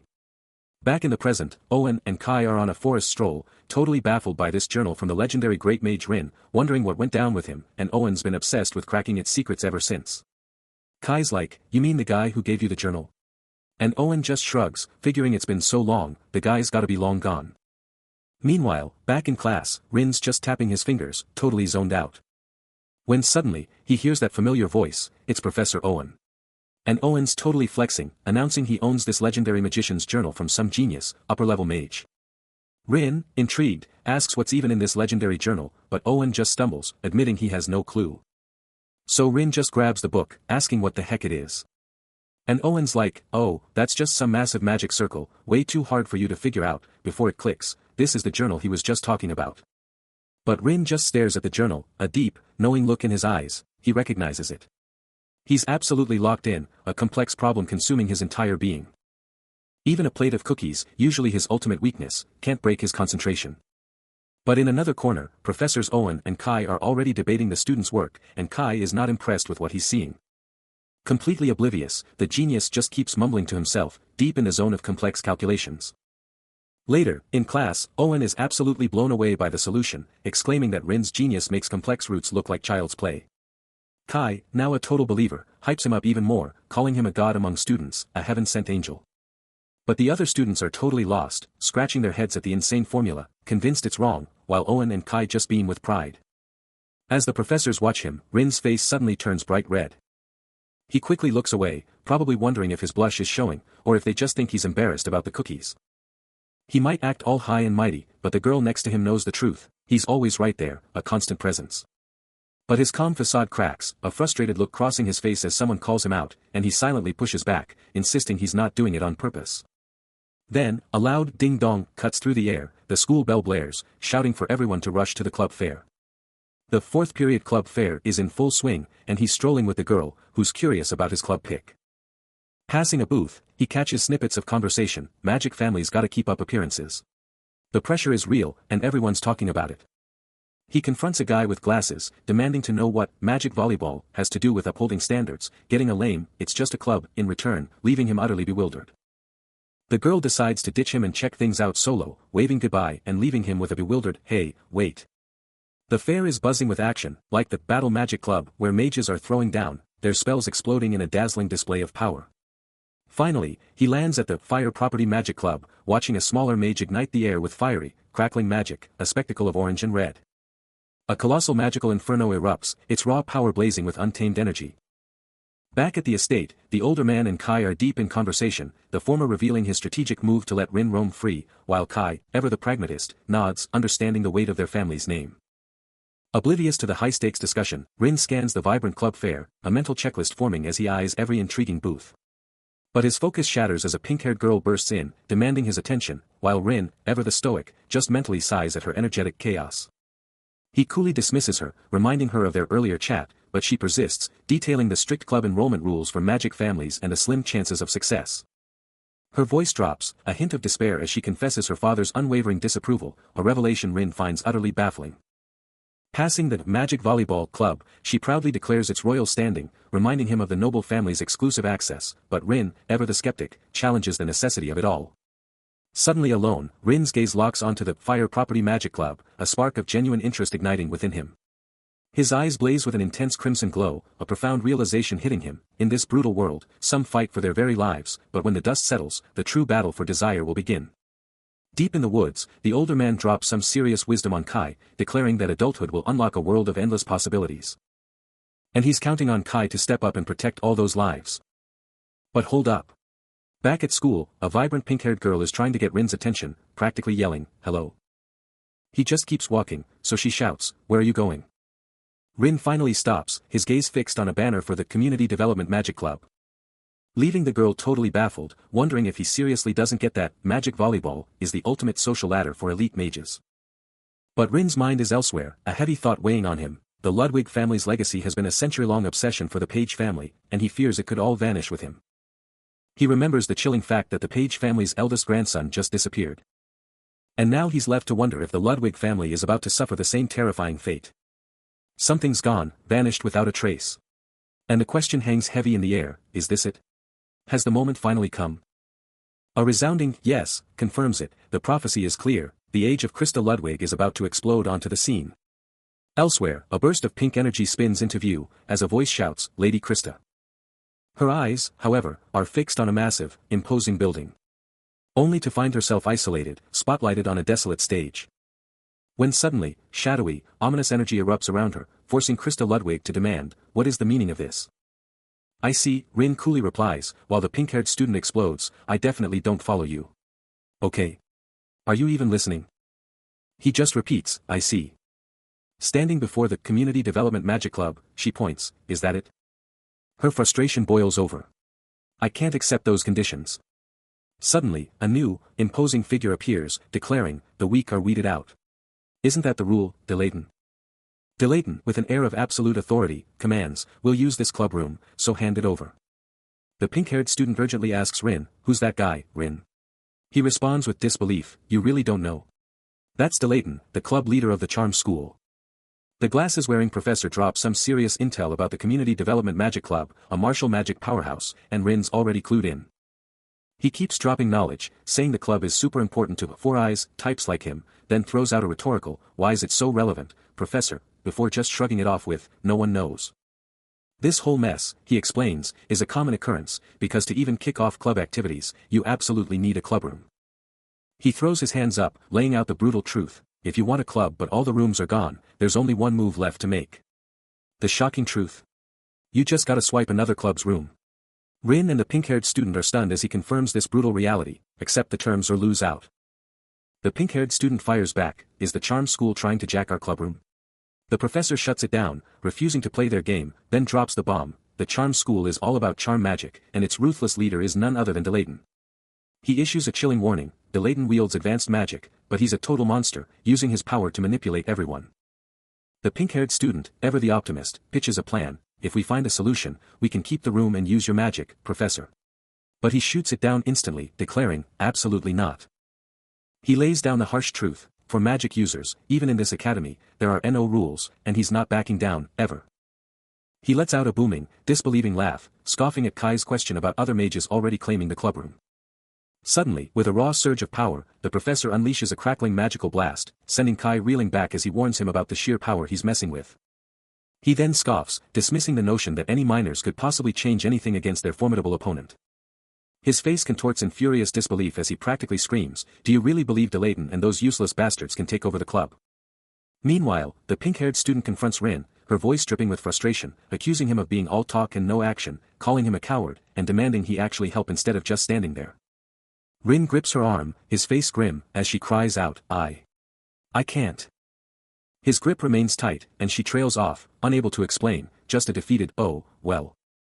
Then, in a flash, Delayton explodes forward, a crimson-eyed blur wreathed in dark energy, blasting off at the speed of light. His attack connects with a devastating, crackling impact, unleashing a blinding burst of yellow energy. The bearded man scans the area, his mind blown by the sheer, incredible density of magic power. His eyes snap open, a profound realization hitting him about the magical currents. Rin and the pink-haired student stand ready, their gazes locked on the incredible magic unfolding before them. The sky above them explodes with a vibrant, ethereal glow, a direct reflection of the raw magical power unleashed. A massive, glowing gate materializes, a direct result of the groundbreaking magic research happening right here. A holographic screen pops up, revealing the research progress jumping from 37.1% to 37.9%. The bearded man's hand glows over a swirling magic circle, effortlessly controlling the massive, scattering power. He reveals the truth: the magic isn't scattering, it's forming a crack in the lake, creating a source of magic water. Later, on a tranquil beach, Rin chills out, watching an older woman with flowing white hair relaxing beside him. A mysterious white-haired figure emerges, as a voice challenges the very nature of magic: "Can you still cast spells after the true over?" The answer: spells so easy, literally anyone can use them. Imagine magic that could actually help people in trouble. Or just make life a little easier. That's the kind of magic we're talking about here. Meanwhile, Rin's eyes are absolutely blazing crimson. Then instantly snap to an electric blue, locked onto something only he can see. A gray-haired man is totally caught off guard, blurting out, "A new member," before catching himself. Close by, a man in glasses flinches back in terror, desperately shielding a petrified Krista behind him. As Rin's eyes flare red again, a wry chuckle escaping him as he confesses his habit of talking to himself. Someone's asking about a new member, specifically the one who dropped hints about a new bloodline. Kai, staring down Rin, double-checks, did he just say, "new member"? Rin's eye flares crimson, confirming, it's true. And if Kai's scared, he's ready to throw down. Kai's jaw drops, asking if he's for real, but Rin's already lost in thought. Rin boldly states he's not even gonna use combat magic, because Kai already knows his rules. Kai, still staring him down, asks if that's really enough, then says he'll just go for it. Rin, looking away, confesses he probably can't win like that, and Kai's face just screams, "Are you serious right now?" Krista absolutely loses it, cracking up at Rin's confession, who just grumbles that she's not a magician, just crazy. Kai, clutching his head in total frustration, reminds Rin that club registration takes 3 whole days to get approved, totally putting a damper on their immediate showdown. He just stands there, letting the challenge escalate, the other man practically daring him to a magic battle, before demanding, "Spit it out already." Kai ups the ante, slamming his hand down, "You win, I'll ditch this club." Elsewhere, Delayton is practically cackling at the audacity, while Krista gets a stern talking to for bringing this wild card. Krista tries to defend Rin, claiming he felt disrespected, but he silences her with a powerful, unseen force. "Seriously?" Rin scoffs, "That's all you're putting on the line? Just a club?" Kai doubles down, then snaps at Krista to back off. But Delayton is absolutely hyped, practically vibrating with anticipation, exclaiming, "Oh, I am so there." Kai bursts into laughter, throwing down the gauntlet, "Name the time, name the place. I'll fight you anytime." Rin doesn't even flinch, no need to wait. "Tonight. 8 p.m. Dueling Hall. Be there." Delayton's eyes are locked on the action as a cracking sound rips through the air, the duel officially kicking off. He's ready, waiting for the fireworks to begin. And then, a split second later, a colossal boom detonates, unleashing a wave of pure magical energy. Footsteps pound through the elite academy as Rin strides past, catching snippets of excited chatter about some girl's insane luck and how thrilled the higher-ups would be. He steps into a building, but a red-haired guy in glasses nearby totally freaks out, a wild blue magic circle exploding around him as he screams, "What the hell is this?" He just keeps moving, cruising down a silent hallway, leaving the chaos in his wake. Then he spots a pink-haired student and immediately calls her out, asking why she'd even think about a magic battle, and if she even knew her own standing. The pink-haired student, hiding her face, fires back that she's just a freshman from a regular university, and tells him to cut the jokes. She just goes quiet for a second, her face a picture of pure misery. But then, with a defeated sigh, she just gives up, telling him to do whatever he wants, and that she's the one being a pain. Later, chilling at his desk with a book, Rin just thinks to himself, like, why was she even that mad? The words echoed in his head, a challenge to his very core, some things are just beyond your rank. But for a noble mage, that was unacceptable. He questioned his own journey, the lack of true life or death stakes, a dangerous thought for someone of his caliber. People always said you lose more than you gain, but he felt a strange gratitude, a deeper appreciation than mere thanks. What truly drove him, or anyone, to help? He wasn't trying to be a hero, he just had a mission, a role to fulfill, a destiny he hadn't quite grasped. Then, his mind shifted to Logan, a name that commanded respect and fear. He was grateful, yes, but he knew most people had no idea just how terrifyingly powerful Logan truly was. Logan wasn't just any strength-type mage, he was a legend, crushing even long-range specialists with ease, a true force of nature. Whispers followed him, a monstrous physique, a temper that could ignite a storm, and a trail of defeated foes in his wake, each victory cementing his brutal reputation. And there he stood, a titan amidst the devastation, Logan's towering presence dominating the broken forms of Delayton and the pink-haired student, a silent, brutal declaration of his absolute dominance. Back in his own head, Rin finally understood, this chaos, this power, it was all a part of him, the inevitable consequence of his own decisions. He's thinking back to his big talk with Logan, but deep down, he knows this club isn't all it's cracked up to be. His thoughts drift to his tough past, remembering how his whole village scraped together cash just so he could go to school. That's the real reason he joined the club, to pay back their insane kindness and the massive hope they had for him. He hit the academy, ready to crush magic research, but it was way harder than he thought, and his stress and desperation just kept piling up. He was holding on to that research project for all the wrong, selfish reasons, and guess what? 0 results. Suddenly, he's hit with a wave of self-doubt, thinking he's pathetic and maybe it's just fate telling him to quit. But then, a total flip, a determined grin spreads across his face as he apologizes for his moment of weakness, vowing to fight in the magic battle the way it's meant to be. He's calling out his own negative thoughts, demanding to know what pathetic even means. His eyes, once clouded with doubt, now blaze with a fierce, crimson glow, a raw, powerful resolve igniting deep inside him. He snatches the magic books, a strategic move to leverage the club's power in the coming battle, knowing he needs their cooperation. He makes his exit, declaring his temporary leave, only to be halted by a desperate cry, wait. Lord Rain. Elsewhere, a student's eyes widen in disbelief, blurting out, hold on, did you know the Grand Mage Rin actually started magic? But Rain, deep in his own world, recalls his brutal beginnings, a stark reminder that his path was forged purely for survival. He ponders the universal truth, everyone starts their magical journey for deeply personal reasons, each with their own hidden drive. The academy looms, a beacon of power and ambition, its grandeur a silent witness to the unfolding drama. Within the hallowed halls, the bearded man and the older man exchange hushed whispers, anxious to know if Rain's latest exploits have already become common knowledge. A sudden shout rips Rain from his thoughts, his name ringing out, jolting him back to reality with a jolt. A piercing red gaze cuts through the air. As suddenly, the formidable club leader, Delayton, reveals himself, his imposing figure dominating the space. In a flash, Delayton snatches Rain by the collar, a mocking grin spreading across his face as he taunts, boo, of course. His eyes blazing with fury, Delayton roars, I've been exhausted from a lack of sleep recently, but I'm fully awake now thanks to you, punk. The whispers of the Ludwig Club's magic battle disaster had clearly reached his ears. Still gripping Rain, Delayton demands answers, you're the one who caused the incident at the 8th district, right? It's been a while since I've seen you, but... He then adds with a sneer, my cute little sister made a big mess, didn't she? Rain, trapped, can only think, I have an hour for daydreaming today. I'm never going to be able to sleep. Delayton's warning cuts deep, it'll hurt loads more than this if you get beaten up by Logan. Don't act like a wimp, fool. Releasing Rain with a final shove, Delayton abruptly changes tack, did you come to the club workshop? A sly smile plays on his lips as he finishes, worried? You're asking me if I'm worried about someone who's going to beat you up. What are you talking about? You're the best of the best. A piercing voice echoes through the hall, snapping Rin back to reality. Leaving him to mumble a quick apology, claiming he didn't know magic battles were off limits. But the black-haired student, with an unyielding gaze, flat-out refuses to let their family's name be dragged through the mud. She presses on, admitting it might not be his fault, but hammering home that their family's honor is on the line, and his wild actions could get him banished. Rin attempts to speak, but she cuts him off, fuming that he's even bothering to fight for some worthless man of guard, no matter the conflict.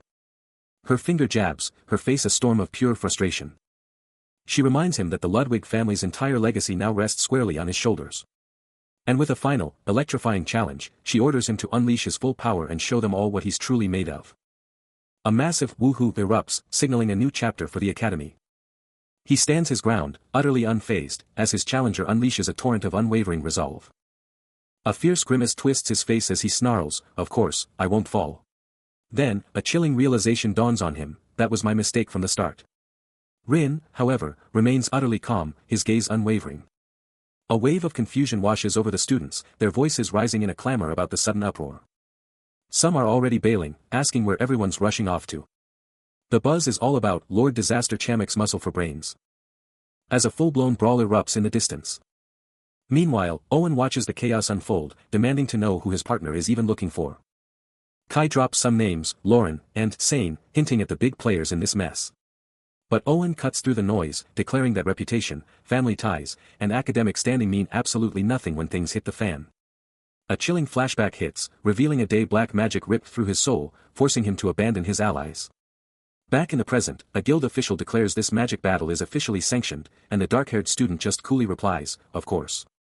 His rival, a light-haired dude, steps up and introduces himself as Tian, straight up claiming this battle as his own. The official lays down the rules, the guild's gonna make sure the loser pays up the prize to the winner, while Rin just takes it all in. Rules are set, so the official commands both sides to step up, and Rin starts his advance. The two mages square off, eyes locked across the arena. Tian strikes first, a blinding white aura exploding around him as he unleashes his power. The hit sends Rin flying, a brutal red impact aura exploding around him. Tian stands victorious, still radiating a white glow as he stares down at his defeated foe. The hooded figure steps into view, and a pink-haired powerhouse spins around, dropping a casual Lady Krista that instantly tells you who's boss. Krista's not here for the drama, she's here for the mastery. She makes it clear she's not watching a whipping, but a true spectacle, and the hooded figure just coolly drops it, sure, like it's no big deal. Elsewhere, the bearded man, the older man, and Kai are in a serious huddle, talking guild payouts and trust issues, one confirming the guild's covering the damages, while another's just not feeling the trust vibe. Under the vast, starry expanse, Rain Ludwig, the hooded legend himself, is already strategizing, the burning question of how he'll take on Logan echoing in his mind, punctuated by a sharp, determined smish. Switching up his style, Rain rocks a crisp white uniform, standing shoulder to shoulder with Kai, both looking absolutely dialed in under the open sky. A buzzing crowd has formed, all eyes glued upwards, totally captivated by whatever's unfolding before them. Rain, looking sharp in his white gear, is now wielding a seriously cool, ornate staff, totally setting the stage for some epic move or intense training session. Shirtless and intense, Kai watches Rain, dropping a casual jab about thinking it was just a wooden stick, then confirms his own judgment, he wasn't wrong. Then, bam. The whole place erupts in a massive baha. Pure, unadulterated laughter just takes over the scene. The arena erupts in uproarious laughter, as a lone figure stands against the tide of mirth, the source of everyone's amusement. Meanwhile, the bearded man can't help but crack a joke to Kai, wondering if they're just here for janitorial duties amidst the booming laughter. And from the sidelines, even Krista can't believe her eyes, shouting that Lord Disaster is actually battling with a broom, adding her own burst of laughter to the chaos. But Rin, completely unfazed, proudly displays his weapon to Kai, a deluxe broom borrowed straight from the library, sparking even more laughter from his companion. Across the field, Logan, bandaged and bewildered, can't wrap his head around it, demanding to know if this is some kind of joke or a real magic battle he's supposed to be in. Confronting Rin, Logan explodes, calling him a coward and ridiculing his broom-wielding antics, all while demanding his hard-earned money back. With an unseen voice pleading for Lord Rain to cut the act and spare the university further shame, Rin can only bury his face in his hands, utterly fed up. He grumbles, a bitter thought about his long absence from the university, and the sheer audacity of them being mages while he's stuck with a cleaning tool. The relentless laughter keeps coming, leaving Logan to just stand there, head bowed, utterly defeated by the sheer ridiculousness of it all. He's absolutely stunned, eyes bugging out. The guy next to him can't believe it, asking why he looks like he's seen a ghost. The observer even throws shade, saying this isn't some amateur. Logan, finally snapping out of it, shouts he won't mourn, but Rin just deadpans, "I'm not Logan." Rin gets too close, and Logan freaks out, yelling for him to back off. Suddenly, a serious voice breaks the silence, declaring that protocol demands one final confirmation. Kai gasps from the crowd as the voice drops a bombshell: if Rain gets disqualified, he's out of the academy, period. And get this, if Logan gets disqualified, he's looking at community service and a rank demotion. DeLayton, now front and center, stares them down, demanding to know if they accept these crazy stakes. He gives a smug nod, confirming their agreement, then orders them both to get behind the line. Magic sparks and lightning explodes across the arena, the voice booming, battle starts in 10 seconds. He's locked and loaded in the colossal arena, golden power practically vibrating off him, ready to throw down against his rival. The clock of destiny itself is counting down, blazing with arcane energy as the moment of truth approaches. Off to the side, a student is practically buzzing, shouting for them to hurry, the hype is real. A mysterious woman, newspaper in hand, can't believe her friend isn't glued to the screen for this epic magic showdown. She calls out the student's chill demeanor, but the pink-haired girl just drops a cryptic line about staying calm. Pushing for answers, the dark-haired woman asks if the duelist isn't her buddy, only for the student to shrug her off as just a rival. A sly, knowing smirk flashes across the dark-haired woman's face. And then, pure rage. A hulking man, eyes burning crimson, is practically tearing himself apart, screaming he doesn't need to see this. But just like that. A dark, jagged object, glowing with an ominous light, rips through the very fabric of reality. But elsewhere, a colossal, circular structure looms large under a brilliant sky, its sheer scale emphasized by the drifting autumn leaves. Rin is locked on, staring down a massive, muscular figure, telling someone to pay attention because this is a once-in-a-lifetime show. Then, with a massive FLOSH of green magic, he's casting a spell, ready to flip the script on his secret power and absolutely dominate it. But as the ground starts to rumble, the pink-haired student next to him is freaking out, yelling that they need to get out of there, like, now. Meanwhile, the muscular figure is going full beast mode, his body pulsing with glowing green veins and letting out an insane SSSS and rumph, proving that the charm school's power isn't just about sweet-talking people. The rumble just keeps going, and Rin's face gets serious. He knows they're in deep trouble and time is running out fast. Elsewhere, Delayton is watching the whole thing go down, nodding to himself, totally getting why this guy is the absolute boss of the charm school. With a determined HMP, Rin knows exactly what he has to do next, unleash his secret weapon. The hulking opponent, absolutely crackling with green energy, roars his challenge, promising to finish the fight in mere seconds. But Rin, cool as ice, just lets out a controlled breath, ready for whatever comes next. The enemy charges, a blur of motion. Slamming down with a force that could crack the ground. Everyone holds their breath, as Rin stands alone against the overwhelming power. Still focused, Rin braces for the hit, ready to unleash his secret. The punch lands with a crushing blow, but Rin doesn't budge, his resolve ironclad. Then, a blinding burst of power explodes from Rin, sending the attacker flying. This is overdrive, a secret technique that turns his very skin into an impenetrable magical shield. By detonating his magic at the exact moment of impact, Rin completely nullifies the attack, his body now shimmering with raw magical power. The muscular opponent winds up, a furious red energy exploding around his fist as he declares, "I'll finish you with a single punch." There's no way to block this, the narration declares, as his fist slams home with a sickening green flash. But just as the punch connects, Rin's overdrive detonates. A massive magical explosion blasts the attack away with a resounding PAAT. His eyes ignite with a fierce, golden glow, the sheer magnitude of his power radiating outwards. And with a furious whoosh, Rin's magic blasts the opponent away, sending him stumbling back. The sheer force of the counterattack launches him, a resounding KA echoing as he's thrown clear. He's sent soaring across the arena, a distant POW marking his rapid flight. And then, with a devastating WHAA, he slams into the far wall, a shower of debris erupting on impact. Rin remains unfazed, observing the distant, defeated figure, his powerful counterattack having completely turned the tables. A mysterious figure in glasses takes a moment, his gaze fixed on something unseen. But the real shocker? The muscular opponent is still flying through the air, his body contorted from Rin's insane power. Everyone is absolutely floored by the power display, Dion's jaw practically on the floor. Even Professor Owen and Kai are totally bug-eyed, their faces screaming, what just happened? The opponent is still free-falling, a blue magical glow trailing behind him as he crashes down. Professor Owen's mind is racing, and he starts muttering about the Osiris School's secret moves. This staff fighting technique is no joke, it's a legendary art, the very thing that made the Osiris School a powerhouse over 1,000 years ago. But get this, despite its epic history, the technique somehow just vanished from memory, totally forgotten.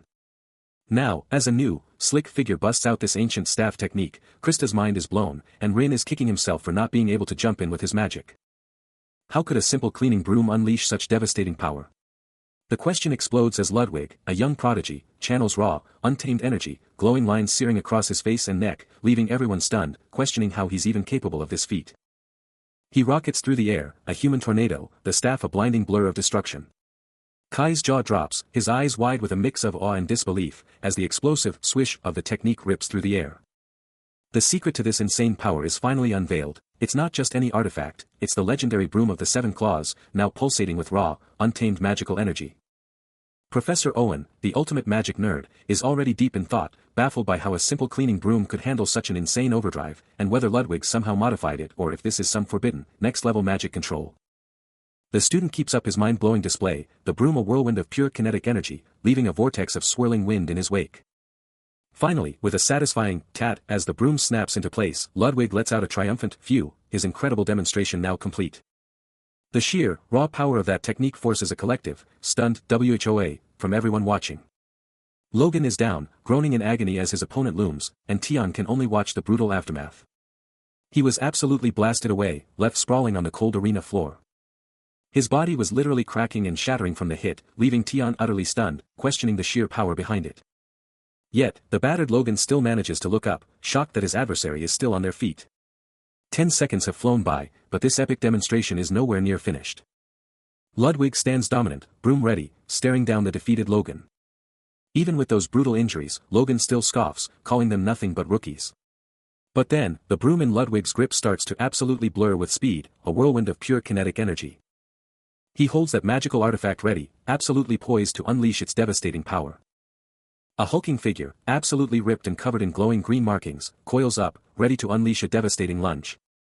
As the attack looms, Rin can't help but feel this familiar surge of power, a thought flashing through his mind that things are getting wild again. He lets out a primal grunt, the muscular opponent locking in with pure, unadulterated determination. Then, with explosive speed, he lunges, a green-streaked blur tearing towards the young mage. But Rin is just too quick, dodging the blow as the opponent slams into the ground, leaving a massive crater. The sheer force of the impact, though, sends Rin flying backward, his body twisting through the air. He plummets down, a streak against the dusty ground. Then, with a bone-jarring impact, Rin slams into the ground, sending dust and debris exploding outwards. The very ground was tearing itself apart, rock fragments exploding everywhere. High above, a pink-haired student and her male associate were locked onto the action, as the hulking, green-charged beast below them prepared for the next devastating blow.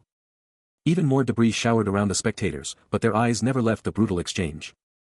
Then, in a flash, the muscular opponent was launched sky-high, a bone-jarring TAAT echoing through the arena. But Rin, staff locked and loaded, was already anticipating, his focus absolute, his next move calculated. The hulking figure slammed back down with a thunderous wham, igniting a blinding, arena-shaking explosion. His green-charged leg detonated on impact, sending a devastating shockwave tearing through the arena. The sheer power of the blow reverberated with POW pows, as the very air crackled with energy and dust. But even after landing the hit, the raw concussive power still blasted Rin backward, his body flung through the air amidst the chaotic dust storm. The arena was still choked with dust from the last explosive clash. But Logan wasn't done yet, unleashing a brutal swish with his colossal staff. The impact was a deafening vavoom, unleashing a torrent of vibrant blue magic. But Rin was already there, eyes blazing crimson, instantly conjuring a shimmering circular barrier with a SWOSH to block the attack. And without a second to spare, he unleashed a devastating magical projectile with a WHOSH. Rin's counterattack connected perfectly, sending Logan hurtling through the air in a flash of green energy. He crashed down with a thunderous boom, the entire arena trembling from the sheer power. The residual shockwave was insane, forcing Rin to stagger back as debris exploded around him. And as the dust finally began to clear, the sheer devastation of their battle was laid bare. The training grounds are absolutely wrecked, a wasteland of raw magical energy. Then, out of nowhere, a dude with electric green hair pops up, glowing with emerald power, absolutely radiating raw energy. He's stuck, half buried in a swirling mud pit, letting out a frustrated humph, like he's totally judging his own magic right now. With a lightning-fast swish, the green-haired mage bursts out of the mud, his power lines practically screaming with energy. A massive whoosh of magic explodes around him as he casually admits, "Oops, forgot the spell name for this 2-star magic." Perched on a tiny rock, he stares up, totally unimpressed, muttering, "This is supposed to be 2-star magic. I'm practically swimming in this mess." Elsewhere, Rin watches the whole spectacle, a knowing smirk on his face, thinking, useful, huh? A whole crowd of students and professors, including Tian and Delayton, are buzzing, their whispers filling the air as they try to figure out what just happened. Krista Ludwig and the older man are also in on the hushed chatter, their faces a mix of, whoa, and, what was that? Right there, on the spot, the older man breaks down the strategy, calling it a total mana neutralization tactic. But the younger bearded man, radiating green power, is absolutely floored by his own strength. He can't believe a 2-star mage could be this powerful, instantly shutting down enemy mana. He's just a 2-star, yet he's pulling off this insane magic. Kai, totally taken aback, can only wonder aloud, who even thought of this crazy magical arithmetic. Rin, cool as a cucumber, watches the glowing mage and declares it's almost done, and the younger bearded man just gives a simple, right. Then, with a lightning-fast move, he unleashes the ultimate power of his magic. The older man and Kai are absolutely stunned, their faces a mix of shock and worry. The spell explodes into a colossal mud pit, swallowing the younger bearded man whole, while Rin and others watch from afar, leaving everyone wondering what just happened. Even caked in mud, the younger bearded man is still radiating green power, his face screaming pure exhaustion from that insane spell. He clenches his fist, and suddenly Kai gets it, the younger bearded man threw up a barrier even while stuck in the mud. Talk about next-level strategy. Suddenly, an unseen force clamps down, hitting with explosive, percussive impacts. And just like that, he's back. The bearded man stands tall on a rocky peak, eyes fixed on the sky, ready for more. Meanwhile, Rin and the older man are absolutely stunned, their expressions a mix of shock and serious worry. But his eye, oh man, it's locked in with an insane, unwavering focus. And as his power absolutely explodes, the ground beneath him can't take it anymore, it just shatters. Rin, the older man, and even Karen Ludwig, they're all just staring, jaws on the floor, as this demo goes absolutely wild. Then, a blinding flash. A massive energy burst rips out from him, sending debris flying everywhere. His magic just keeps building, unleashing a glowing, impactful projection of pure power. And then, his fist, absolutely glowing with green energy, strikes with devastating force, proving his technique is just insane. Witness the raw power, the very essence of life and energy, as the demonstration rages on. The bearded man, now completely ensnared by monstrous, gnarled roots, gritted his teeth, thinking, this only lasted about 10 minutes. And these weren't just any roots, they had exploded into a colossal, sky-piercing tree, a testament to his incredible power. Kai and the pink-haired student were absolutely stunned, their minds blown as they grasped the truth, this was life-giving magic, breathing vitality into dead plants. Still trapped, the bearded man's mind raced, confirming his earlier assessment, it only lasted about 10 minutes. But then, with a fierce glint in his eye, he declared that this incredible power could be unleashed in other ways too. Suddenly, the roots around him pulsed with an unholy glow, his face a mask of pure focus as he commanded the very essence of the roots. Then, with an explosive burst of green energy, he ripped himself free, revealing he'd only used a tiny fraction of magic as a trigger. A resounding snap echoed. The massive root in his hand exploded into splinters, a clear display of his absolute dominance. The magic demonstration hits its peak, and suddenly, Owen's face contorts in pure agony, glowing green lines erupting across his skin. But then, Rin's eyes ignite with a furious red glow, his hand clenching a shattered staff, and he demands, shall we wrap this up? A hand grips a staff, poised for the next challenge, the future unfolding before it. But far above, on a towering cliff, two mysterious figures ponder their next move, questioning if this is truly the target they seek. Then, a brutal flashback hits. Rin is utterly overwhelmed, his face caked in dirt and debris, teeth gritted in pure, unadulterated rage. His eyes blaze with an infernal yellow glow, as he unleashes a guttural scream, refusing to yield to the impossible odds. From the depths of the chaos, sinister shadowy figures with burning red eyes materialize, their chilling presence amplifying his agony. The pressure mounts, green energy crackling violently around him, as he fights with every fiber of his being to escape the crushing hold. Engulfed entirely by the destructive debris, he unleashes one last, agonizing scream. But just as suddenly, Rin snaps back to reality, clean and unharmed, staring at his hand with a bewildered look, muttering to himself if he accidentally unleashed too much power. Two guys are absolutely stuck, trapped in this gnarly, brown goo that's got them completely immobilized. Someone tries to kick their way out, but this stuff is seriously tough, with a voice casually mentioning that the magic needs fine-tuning based on the target's power level. One of the guys lets out a groan of pure agony, only to get a super chill, don't worry, in response, which is kinda messed up. Back with Rin, who's now rocking a blindfold, he's intensely checking out a chunk of that gooey trap. Under that blindfold, his eyes start to glow with a subtle, otherworldly light, powering up his magic to the max. He's got this super intense, determined look on his face, totally locked in on whatever he's doing. Then, another loud, ah, rips through the air from the poor trapped guy, as that goo just squeezes harder. Then, with a powerful swoosh, Rin swings his staff, totally controlling that sticky mess around the two helpless guys. Mission accomplished, or so it seems, as Rin just turns his back and strolls off, leaving those two dudes still stuck in the magical goo. A man's head bursts from a muddy trap, screaming in disbelief about the help he's getting. But Rin, standing coolly with his back turned, simply declares, it's over. The guy's face twists in rage as Rin's magic clamps down even harder, shutting him up for good. Rin just stares down, delivering a cold truth, now he knows what it feels like to get hit. Then, with a casual, right, he lays down the law, don't act like a delinquent anymore. Be nice. Rin stands victorious, perfectly composed next to the towering mud prison, his work complete. Meanwhile, the poor guy is still utterly stuck, his face a picture of pure misery, totally owned by Rin's magic. But then, a chilling thought emerges, a power so immense, it could wipe out every memory, a power woven into the fabric of the magic world itself. Then, a harsh voice cuts through, calling someone a fool for still dreaming of the past, and slamming them back into the reality of the magic world. He was sent flying with an explosive whoosh, his body contorting wildly amidst the flying debris. Then, as gravity reclaimed him, a bewildered thought echoed, did I just fall? But Rin, ever the strategist, simply watched, a fleeting thought crossing his mind about something he'd overlooked. The poor guy just kept falling, spinning uncontrollably through the open sky. Then, bam! Another invisible strike slammed into him mid-air, sending shockwaves through his body. With a heavy thud, the man crashed down, while Rin, casually holding a glowing potion, coolly stated that the fight was over before it even began, so this wasn't even a real attack. Meanwhile, a crowd of students could only gape, their expressions a perfect blend of disbelief and utter amazement. And there he was, the unnamed man, utterly defeated and unconscious, lying in a fresh crater of mud. Back in the packed arena, a high-ranking official is front and center, facing the hyped-up crowd, but his face is a total blank, like he's seen a ghost or something wild just went down.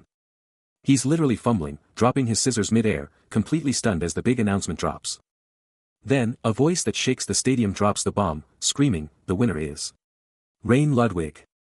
The whole place goes absolutely wild, a massive WOHO, ripping through the air as the shot pulls back to show the two tiny figures in the middle of the massive arena, the champ and the loser. Up in the stands, students are straight up losing it, gasping, their jaws on the floor, totally blown away by what just happened. Even the veteran pros like Kai and the older man are letting out shocked gasps, clearly mind blown by the sheer power they just witnessed. Rain's just chilling in the middle of the huge arena, and then his butler, Karen Ludwig, starts walking towards him with this super serious vibe, totally ready to pay his respects. Karen Ludwig drops into a super deep bow, his voice filled with total respect, hailing him with an epic, Lord Rain. He bows his head, overflowing with gratitude for the massive favor, wondering how he could ever possibly repay it. The bearded man just lets out a soft chuckle, waving off the idea of repayment. But Rain isn't letting it go, pointing out the three distinct types of magic he just unleashed. The professor, however, quickly corrects him, explaining they were just different forms of magic, not complex, but their true power was still a mystery. He then adds that the hard work of his seniors was definitely not in vain. Rain, catching his mistake, instantly apologizes for overstepping. The professor then changes the subject, asking if he could make a request. With his eyes blazing red, Rain grins, pushing the professor to keep developing magical theory, even if it was beyond his current grasp. The professor, stunned by his intense gaze and profound words, confidently assures him he'll do a great job. A surge of raw power erupts, morphing his very being to reveal razor-sharp fangs. But elsewhere, Kai stands, deep in thought. A haunting question echoing in his mind, what would Lista have said? But he shakes it off, a fierce resolve in his eyes, declaring, no, let's not think about it. I'm not Lista. Yet, the shadow of his past still looms. As he desperately hopes for a sliver of redemption. Under the full moon, the imposing structure looms, a stark reminder of the past, when the weak lord utterly crushed Lista. Kai's eye narrows, a sharp glance betraying the intense depth of his contemplation. Flashback to a younger Rin, his red hair practically on fire with raw power and defiance, as the bearded man snaps, I told you to call me professor. Did you forget already? Fast forward to the present, where Rin, now with dark hair and a more subdued demeanor, stands shirtless and bows low to the gray-haired man, accepting his fate. The gray-haired man lets out a heavy sigh, a hint of exhaustion in his tone, rest up. His face contorts with worry, as he grumbles about the elders' impending fury, the elders are going to beat me to a pulp. Then, his gaze sharpens on Rin, cut the act. Don't get cocky just because you're the school's successor. Rin, still bowing, meekly replies, yes, sir. Suddenly, the older man's expression turns thoughtful, his eyes distant, as he abruptly asks, do you know about the Ludwig family? He's saying goodbye to the Umbaran students, but the real shocker. Rain was Professor Owen's teaching assistant for 3 whole years. If that ruthless beast kept Rain around for 3 years, then his talent is absolutely undeniable, something only a true prodigy could pull off. He's a young genius, mastering skills way beyond his years, but the elders are going to absolutely lose it when they find out. But the older man just scoffs, calling him a worthless fool, and swears he'll kick him out of the academy the very next time he messes up. Kai, his companion, is shocked by such a high opinion of Rain, but then admits the kid hasn't actually done anything impressive yet. The older man fires back, how can you call him worthless? He's the one who became a 4-star mage in record time, totally blowing away the elders, and making history. Kai reminds him, "You're the one with the most experience, you've battled Rain yourself. And what's more, since he couldn't even follow his own orders, he's just as much to blame." Kai just cuts him off with a blunt, "That's all." Even after their heated exchange, the older man can't deny Rain's raw power, a force he knows all too well. But he's not backing down, not intimidated by some prodigy. Declaring that the only reason Rain hasn't been kicked out is because he's his disciple. Then, a sudden shift. Time itself rewinds. Taking us back 15 minutes before the epic magic battle against Logan, right into the heart of Delayton's. We're plunged into the Delayton Academy's colossal library, an imperial treasure trove bursting with tens of thousands of books, ancient secrets, and modern knowledge stacked high. And Rain is there, his mind racing, trying to figure out why all these incredible books and biographies keep landing right in his hands. Suddenly, the older man appears, eyes wide at the sheer number of volumes. And with a flourish, hands Rain yet another tome. A massive stack of books is being prepped, each title screaming epic sagas, including The Accomplishments of Master Archmage. Analysis and Pride, the Princess of the Red Dragon, are just two of the legendary tomes. Rin, with a glint in his eye, declares they should make a set of these incredible biographies. His wild teacher, now rocking a witch's hat, throws down a challenge, whose life story will be the thickest. Flashback. This intense moment happened just 15 minutes before the epic magic battle. The teacher scoffs at noble concerns, his only goal, cold, hard cash. Rin can't help but notice his teacher's surprising lack of confidence. A sharp humph cuts through the air. Then, he gets right in Rin's face, daring him, "You're scared of the legendary dragon Pride, aren't you?" But Rin is absolutely fearless, firing back, "I'm not afraid of anything. What do you think?" He stares up at the massive armored sentinel, a challenge in his voice as he asks if he's the obvious choice for the coming storm. He echoes the words, then, with a sharp edge to his tone, demands the truth, no more games. Owen just hums, a sly grin spreading across his face, then drops a casual, "just because," before bursting into laughter. Owen's face hardens, pressing him for his thoughts, but the mage just fires back, "Just say it." He boldly proclaims he'll live a long life, all because he's a good person, Owen watching him with a knowing smirk. Owen drops a bombshell. The young mage is the oldest of 4, making him the doomiest, after Owen himself, a familiar sentiment that the bearded man simply shrugs off as, the same as always. Owen nods to his youth, hinting at a long road ahead, and the young mage, unwavering, declares he'll live long enough to become the absolute greatest. Owen shrugs, admitting no one can predict the future, a subtle swish of movement punctuating his thought. But still, Owen insists, and the young mage, with a glint in his eye, wishes he could read Owen's life story. Whoa, check out this mysterious archer with flowing white hair, just briefly appearing like a ghost from the past. Back with Rin, he's got this old book, and he's thinking, "Wait, I'm the one who died first. What's that about?" The book's title flashes, Kybalion, and then a cryptic message, "You won." What's going on in this story? Rin's just chilling in this massive library, totally engrossed in his reading, soaking up all that ancient knowledge. Just a quick snap of the pages, and he's already on to the next big revelation. Then he's checking out the massive bookshelves, and he's like, "Whoa, Kisa's biography is seriously thick." You can almost hear the pages flap as he looks. And the title of this epic book is revealed, The Life and Accomplishments of Master Archmage. Sounds legendary. This guy, Keese, is literally praised as the master of the bow, and get this, he founded the clan of drunken archers. They shoot better when they're tipsy. And he trained a ton of students.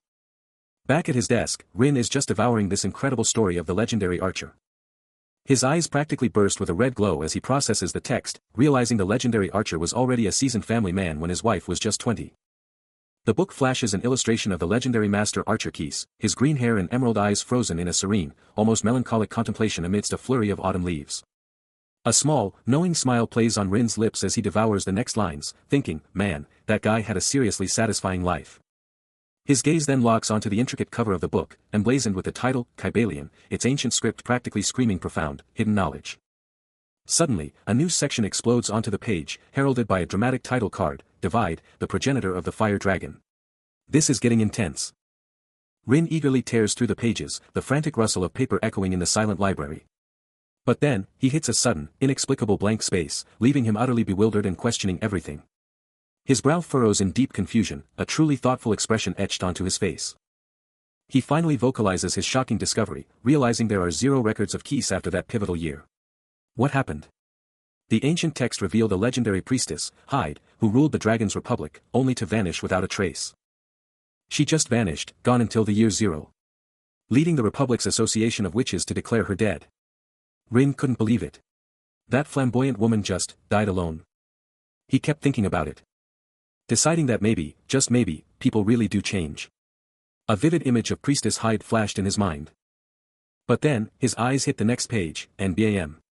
A massive, jarring blank space, like history itself had been ripped out. His mind screamed, "No." He's replaying the history, the words echoing in his head, the image of the priestess and her archer companion burning in his mind. There's no way someone like Pride, someone they knew so well, would just die alone. A chilling realization hits him hard, something way darker had to have gone down. His magic flares, crackling with raw energy as his suspicion mounts. He's gotta know, what are they covering up about her vanishing act? His mind racing over the vanished priestess, Pride, a witch without a trace. His eyes blaze crimson, demanding to know how such a monumental disappearance could escape all notice. Suddenly, back in the library, a sharp gasp escapes him. As he brushes dust from an ancient tome, a frustrated "yikes" escaping his lips. This book, he declares, is utterly useless. He pivots, considering the Republic's archives for a new lead. Just then, a pink-haired student appears, eagerly pushing a book on magic history into his hands. Rin's gaze meets hers, his thoughts screaming that a history book is irrelevant, even as she passionately insists on its value. Rin takes the book, a casual "thank you" escaping his lips, but his mind is already racing. But the moment his eyes hit the cover, a fierce, crimson energy flares within them, his magic already activating. The book's title, The Cigarette-Wielding Priestess Turina, screams a direct link to his quest, a massive clue in the hunt for Pride. Out of nowhere, a sleek, mechanical drone springs to life, its gears grinding out a sharp step as it moves. The white-haired student, who just gave him the book, freaks out, eyes blazing with power, screaming, "Master." Her voice trembling with pure panic, she desperately calls out again, "My lord." Rin, unfazed, simply looks up, his voice cutting through her panic, "What is it?" She snaps back to reality, quickly looking down, stuttering, "And nothing. Thanks for the recommendation. Smooth recovery." But the real mystery remains, emblazoned on the book, The Cigarette-Wielding Priestess Turina. He ponders the impossible, a flicker of disbelief crossing his face. Priestesses, divine servants, are a unique breed, often mistaken for mere witches. But this isn't some common calling, it's a sacred path few can walk. Could she have truly risen to this power, guided by Pride herself? The very idea of a priestess being a witch, or the other way around, feels utterly wrong, and he rejects it outright. This information feels shaky, especially about Pride. He'll have to dig deeper, scour the Republic for real answers. Then, an urgent, piercing chime rips him from his thoughts. It's late, but who cares? The timing is perfect, he was just getting started, the device practically reading his mind. And as the pieces click, a chilling, crimson light flares in his eye. Facing off against a serious-looking figure, Rin coolly brushes off the entire situation, declaring it's got nothing to do with him. But then, a book slips from his grip, hitting the ground with a flap as he mutters, "Damn it." Flash to a different scene, a white-haired Rin, staff ready, tells someone, "I'll be back in 15 minutes. Can you hold on for a bit?" He pivots, striding away, his voice filled with a desperate urgency, "I can't hold on any longer, but I'll keep it short." Suddenly, a brutal flashback. Rin's fist smashes into an enemy's face, a fiery red aura exploding around him as he coolly states, "Don't worry." His hand, now holding a pen, hovers over a document, the words, "I'll be back in 15 minutes" echoing his earlier declaration. Meanwhile, a bespectacled man stares intently downwards, his mind replaying the intense magic battle he just finished with Gauguin. Back to the white-haired mage, still urgently making his exit, leaving behind a trail of unanswered questions. Rin's eyes snap open, a jolt of pure panic hitting him as he realizes something is terribly wrong. His assistant, looking absolutely distraught, confronts him, practically screaming about whether he actually forgot to check out the book, and all he can do is mumble an excuse about being swamped. She's practically in tears, pushing him for answers, but he just shrugs, denying everything and wondering what the big deal is. The tension builds amidst endless shelves of knowledge. She desperately suggests someone else might have taken it, but then immediately shoots down her own theory, reminding him that library alarms would go off if any book left. He hangs on her every word. A spark of realization ignites in his eyes as he pieces together that something truly bizarre must have happened the instant he stepped out. The assistant is now full-on sobbing, her distress undeniable, proving she's telling the absolute truth. She finally breaks down, apologizing profusely for losing the book he specifically asked her to keep safe, and then it hits Rin, a sudden, crucial memory that makes him realize his own oversight. He's all ears as his assistant lays out the dire situation, promising to hit him up the second she finds anything, but also dropping the bombshell that he could just snag another copy of the missing book. She keeps going, declaring she'd pay for it herself, even if it meant selling her house and living in a tent, then quickly backtracking, saying she was just kidding about the tent. Then, she double-checks if he really doesn't have to lift a finger, insisting there's no way the book just walked out of the library and she's totally on the hook for it. He just shrugs, alright, and she's like, are you absolutely sure? She then marvels at how utterly uncompromising he is, forcing her to crush her job, and admits she's genuinely shocked someone like him even walks the earth. A small smile plays on her lips as she genuinely thanks him. And then, he finally gives her a subtle nod, Lord Rain. Later, bathed in the eerie glow of a full moon, the massive library looms, silent and intimidating. Meanwhile, back in his room, Rin is wide awake, totally lost in his own head. A single, haunting question hangs in the air, demanding an answer. Rin's eye flares with an ominous red glow, as if peering into the depths of his own soul. A haunting memory flashes, an old woman's voice echoing the harsh truth of life's brevity, a truth he's been confronted with relentlessly. Then, another vision, a young woman's enigmatic smile, bringing with it a peculiar, yet captivating, sensation, a feeling that sparks his curiosity. Back in his room, Rin lies on his bed, grappling with the unsettling thought that his very body might be transforming, or that something far more profound is at play. Regardless of the cause, he knows he's on the hook for this whole mess, even if the specifics remain maddeningly out of reach. The whole damn thing reeks of suspicion, a tangled web he can't quite unravel. How could he possibly have forgotten about the chance to finally get his hands on that legendary book he'd been chasing forever? It's a memory that slams into him, just now. A memory lapse of this magnitude? It's absolutely impossible, and it leaves him reeling. A haunting vision flashes before him, a smiling, light blue-haired woman, shield raised, as a chilling declaration rings out, she's dead.